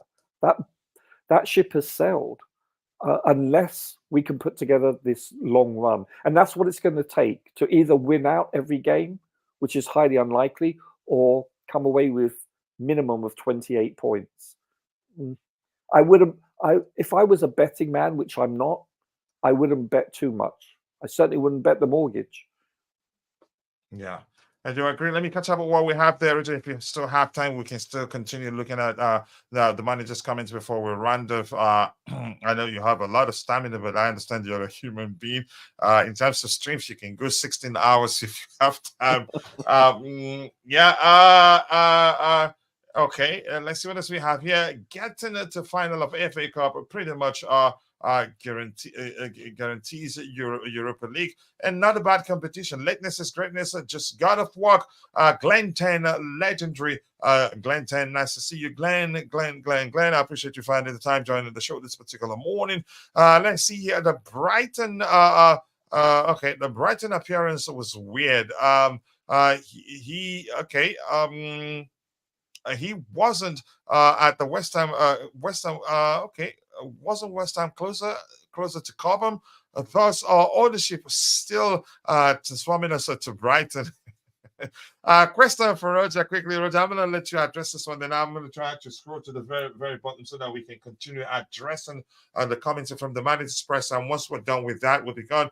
It says, Roger, do you think we should start Sanchez in goal against Leicester City? In my opinion, no, because the back line, they get the back line, the defenders get nervous whenever Sanchez is the one guarding the sticks. Sorry for remixing your comment there, but I know what Roger's answer will be anyway. But let's hear you, Roger. Actually, you're going to be surprised. Listen, we need to get into Europe, and because we're a very long shot of not winning out, as I previously mentioned, you would think that we should treat the FA Cup as a priority. So there's that logic that one can, employ. Conversely speaking, I wouldn't mind employing Sanchez between the sticks for a cup game, because you want him to be sharp. He's been out for quite a few months and he's only played once. And God forbid, if something does happen to Petrovic, you want someone that is game sharp, so to speak. So you would hope that giving him that opportunity, it will get him back into playing shape, so to speak. Not physically, obviously, but I'm talking about reflexes to understand. But that's a gamble, because the gentleman has proven he has a propensity to, shall we say, make errors with his feet. But he's a good shot stopper on the day. He's proven that also. Which one do I prefer? Petrovic, of course, but I can see both sides of the coin for this. If I was the manager, I would probably start Petrovic, but I'm still dubious about Sanchez not being game sharp, shall we say? If he's needed to be, he didn't look good on his return. Yeah, and he needs to be, in case you can't. I understand some critics will say, well, you can't carry on coaching with the back of your mind, what if a player gets injured? But it's already happened once, and it happened to Sanchez. So, and if these games that are concluding the season are important, which they are, then I think you must cover every eventuality, and by playing him. Or I tell you what, if we do get to a lead, let's say at half time, we're 5-0 up, hypothetically, or whatever it is, I wouldn't object to the fact of bringing Sanchez on instead of Petrovic to give him that game time. Also, you can look at it both ways, but that's a big assumption. Yeah, it is indeed. I totally understand that. Poch says, if he botches it again, let's see what happens if we get into Europe. If we get into Europa by losing in FA Cup final, that probably means Poch says even if he botches it again, again, I saw Arsenal got Bayern. What's the aggregate on that? 15-3 for Bayern. You'll be shocked. Arsenal can actually they're capable of knocking them out. They're capable of knocking them out. And I think if Arsenal, if they have to prioritize, I think they prioritize the Champions League over the Premier League, because then the Premier League probably will be more difficult for them. So I know on paper it's easy to say, Bayern would beat them, but the game is played over 90 minutes plus added time. And I'd say this quickly. Let me say this quickly. I don't think they're gonna win the league. I don't think so, in my opinion. But we'll find out in a bit. Nightbot is back at work. Let's see what else we have here. Roger is starting to sound more and more like Poch. Big up to you till I see. Coach, now the second part of the serious question, assuming that getting to Europe was a minimal target for Poch, and we are still without a chance, does Poch stay if we are out of Europe? I'm going to say this. Just give me 1 second. Let me come back to that. I think we will get 20 points out of 33. Wow, I'll remember that. After reading the Poch's book, and Poch does get a result in the last part of the season. Yeah, I agree to that. Have you ever seen Roger and Poch in the same room? Think about it. So going back to this, I think even if the expectation again, let me read that again. The serious question, assuming that getting to Europe was minimal, let's assume even if getting to Europe was minimal, the fact that we've heard from the owners that numbers tell a different story, statistics tell a different story, that we've just been unlucky. Chances are they'd look at it and say, yeah, had the players been clinical, we'd be better placed in the table, on the table, or would be better off in the table. Let me just simplify that and not go to extent where I'll be speaking back grammar. But that's by the way, my point is, as long as they're not superstitious, they can look at that and say, okay, he agreed that the minimum would be to achieve finish in the table where we'd participate in a European competition in the coming season. That hasn't happened. But the truth is, in terms of execution, had the players been clinical in front of goal, would finish in the fourth or maybe fifth place at least. I think he'd still be here. It's not just about him not finishing where we are expected to finish. But that's not me saying certainly that will be the case. Chances are tomorrow he's gone. We've been there before. But Roger, let's hear your response to that. Who are you referring to, sir? He's talking about, let me read that again for you. Sorry, coach. I apologize. No, you don't have to. That's I'm funny how you multitasking. usually say who you referring to, sir. Coach, now the second part of the serious question, forget about that part. He's saying, assuming, yeah, you're saying it? Okay, you go ahead. Yeah, assuming that getting to Europe was a minimal target for Poch and we are still with outside chance, does Poch stay if we're out of Europe? Yeah, so a lot of people, I get that question, and it's somewhat of a leading question. I get where you're going, JC. I get it. I think yes. Honestly, I do. I believe. Let's say we end up being eighth, or even if we get to the what is it called, the conference, which is to me, it's a horrible tournament. I believe second string is all we should really have, like the Europa League, nothing more. But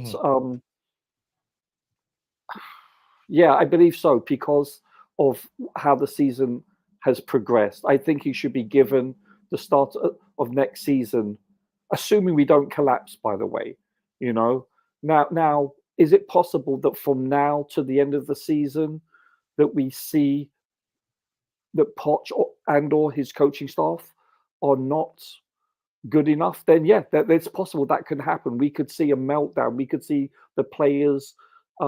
He's lost the locker room, whatever.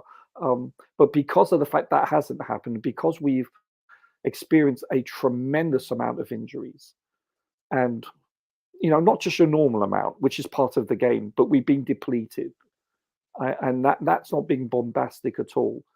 Because of that, and because this is his first year with a very young team, in fact, the youngest squad in the league, I believe he should be afforded the responsibility of starting next season and given to at least the next transfer window, which will be Christmas time.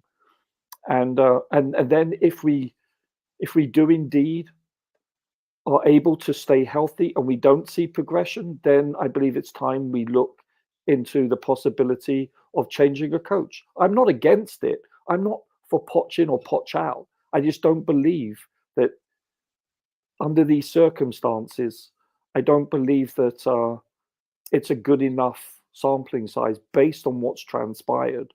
Now, you may agree or disagree.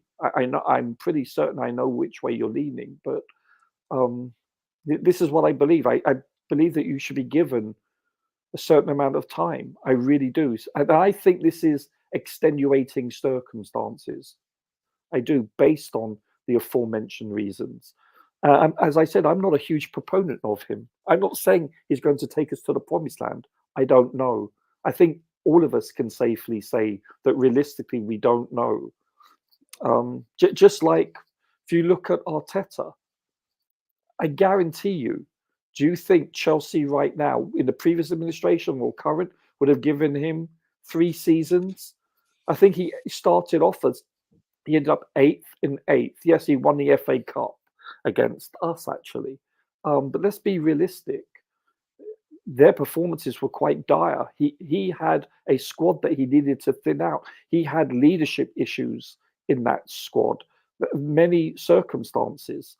So they gave him time, and that's what happens. That's another example, because I've been criticized for using Sir Alex in the past because that was, a long time ago. That was 30 plus years ago. So yeah, that's valid comeback at Sir Alex, but you can't say that about Arteta. This is very recent indeed, and they're only seeing the dividends from their patience, because they could have easily pulled the trigger after season 1, season 2, and even season 3. But they didn't. They stuck with him. And that's what happens. That's the main reason why. That's why it reinforces my logic. Listen, I'm not saying I'm right, but this is my logic. Yeah, we're all entitled to our respective opinions and logics. Yeah, it makes sense to me. But just by the way, let's catch up with a few more of the items. The manager said that Mauricio Pochettino says Conor Gallagher is convincing Gareth Southgate to pick him because of his commitment. It's 200%. He needs to keep scoring and be confident.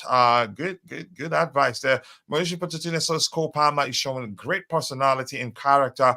He has adapted quickly at Chelsea and is dealing with the pressure. It's what makes him a special. Mauricio Pochettino confirms Ben Chilwell will be in the squad against Leicester City. Do I think he starts? I don't think he starts. Ben Welbadeshile and Ben Chilwell are both in team training today. Anything else here to address from the manager's presser? We've also talked about the injury list. The following injury updates has been issued ahead of Chelsea's FA Cup quarterfinal tie against Leicester City at Stamford Bridge on Sunday. Let me just open that wide.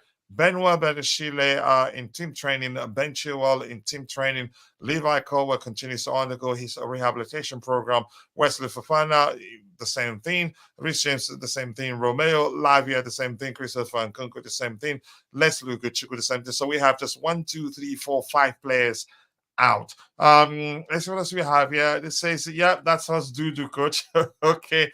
Roger, it could be a Europa final with Liverpool. Okay. VRS Bayer Leverkusen. West Ham versus Bayer Leverkusen, or West Ham versus Bayer Leverkusen, Liverpool versus Atalanta, AC Milan versus Roma, Benfica versus Marseille. And Glenn Tan here saying the government puts a graphic picture on a cigarette box to scare people to stop smoking. Poch went to Brighton to experience what being mean actually is. Maybe it helps. Let's see. Wow. I'm not sure what else to say about that one. It makes sense how Roger doesn't make sense sometimes. Wow. Constantine Dante, that's violence. I have to say, but thank goodness Roger doesn't take such things personally. Brighton are looking for a new mid-table manager. You think they're gonna get him? Just saying so, coach. For the conclusion to the thesis, is it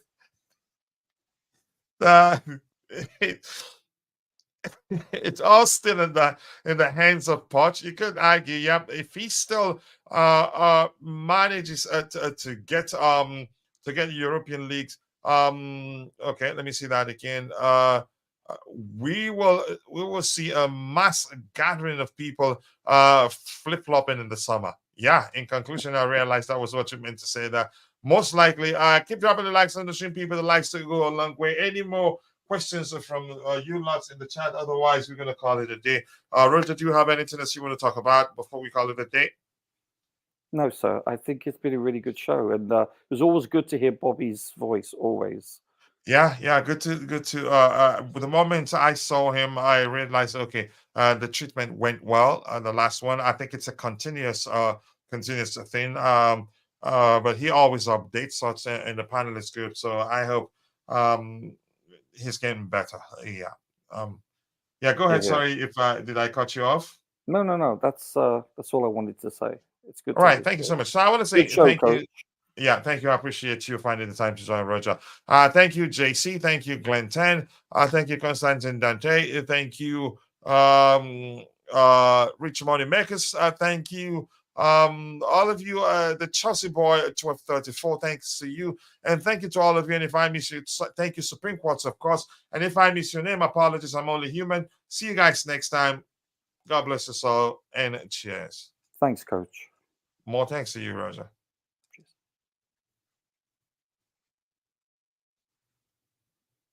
Won't stop till I hear him say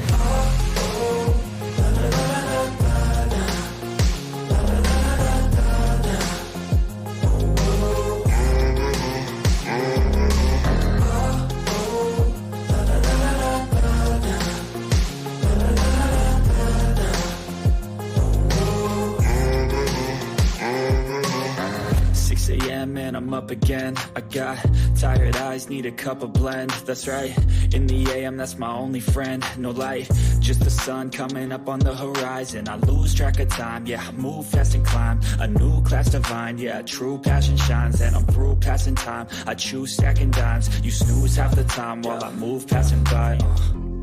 I work hard each and every day. I get lost in the words I say. I don't push pause, no, I push play. I won't stop till I make a change. I withdraw on the things I make. I turn flaws into flawless traits. I build tall, never capped in space. I won't stop till I hear him say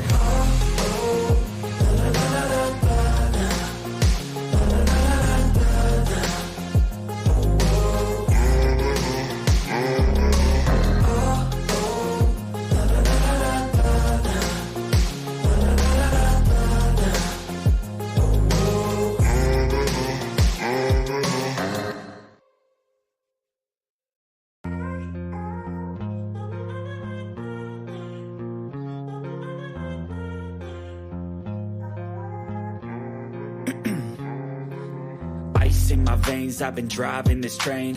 Years in this lane, there's no stopping this flame. Cause I came to the game and I changed it to play how I like, rearranged it to my own domain. Yeah, I got what it takes, made lots of mistakes, taking shots, skipping breaks, feeling lost, feeling great, popping off, singing straight, never stopped, never changed. All the squad here to play, and I've got something to say, yeah.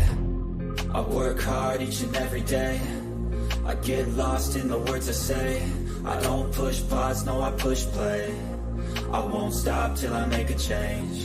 I withdraw on the things I make. I turn flaws into flawless traits. I build tall, never capped in space. I won't stop till I hear him say,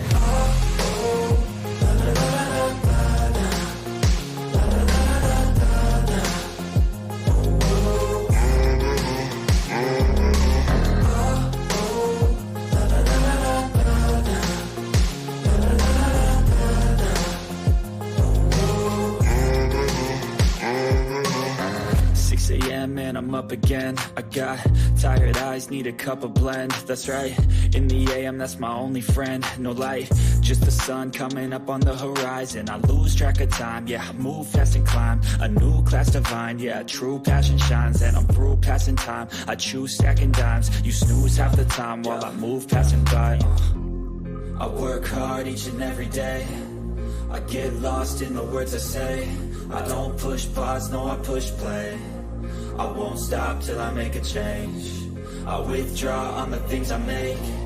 I turn flaws into flawless traits. I build tall, never capped in space. I won't stop till I hear him say,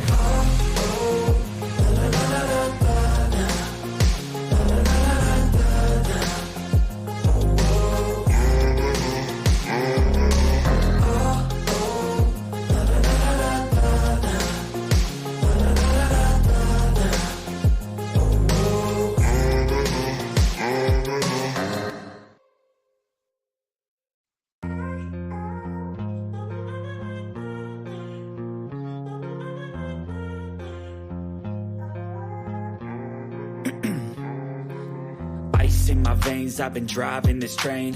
Years in this lane, there's no stopping this flame. Cause I came to the game and I changed it to play how I like, rearranged it to my own domain. Yeah, I got what it takes, made lots of mistakes, taking shots, skipping breaks, feeling lost, feeling great, popping off, singing straight, never stopped, never changed. All the squad here to play, and I've got something to say, yeah. I work hard each and every day, I get lost in the words I say. I don't push pause, no I push play. I won't stop till I make a change. I withdraw on the things I make. I turn flaws into flawless traits. I build tall, never capped in space. I won't stop till I hear him say,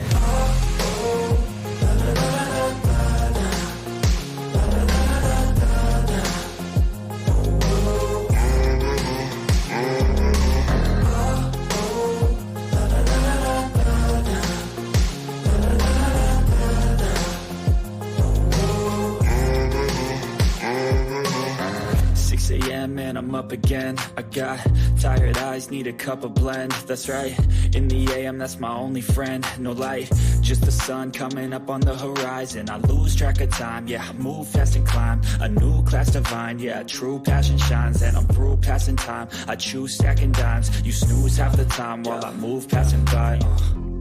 I work hard each and every day, I get lost in the words I say.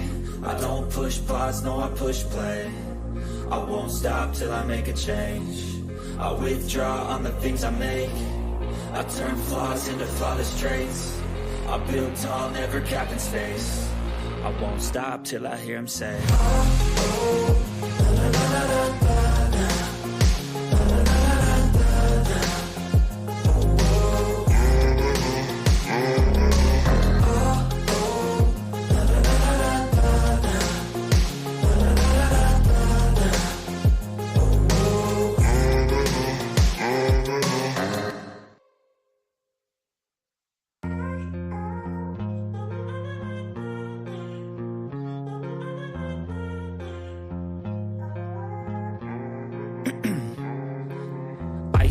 veins, I've been driving this train.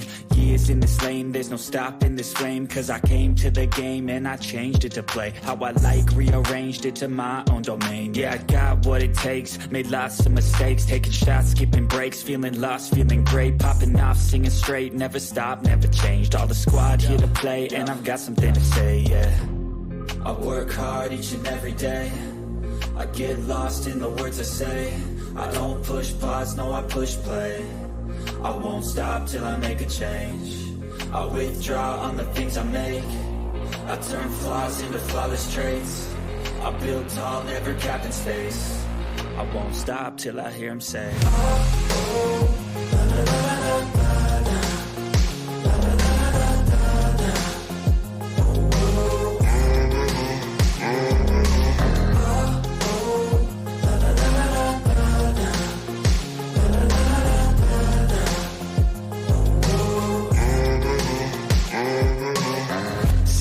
Man, I'm up again. I got tired eyes, need a cup of blend. That's right, in the AM, that's my only friend. No light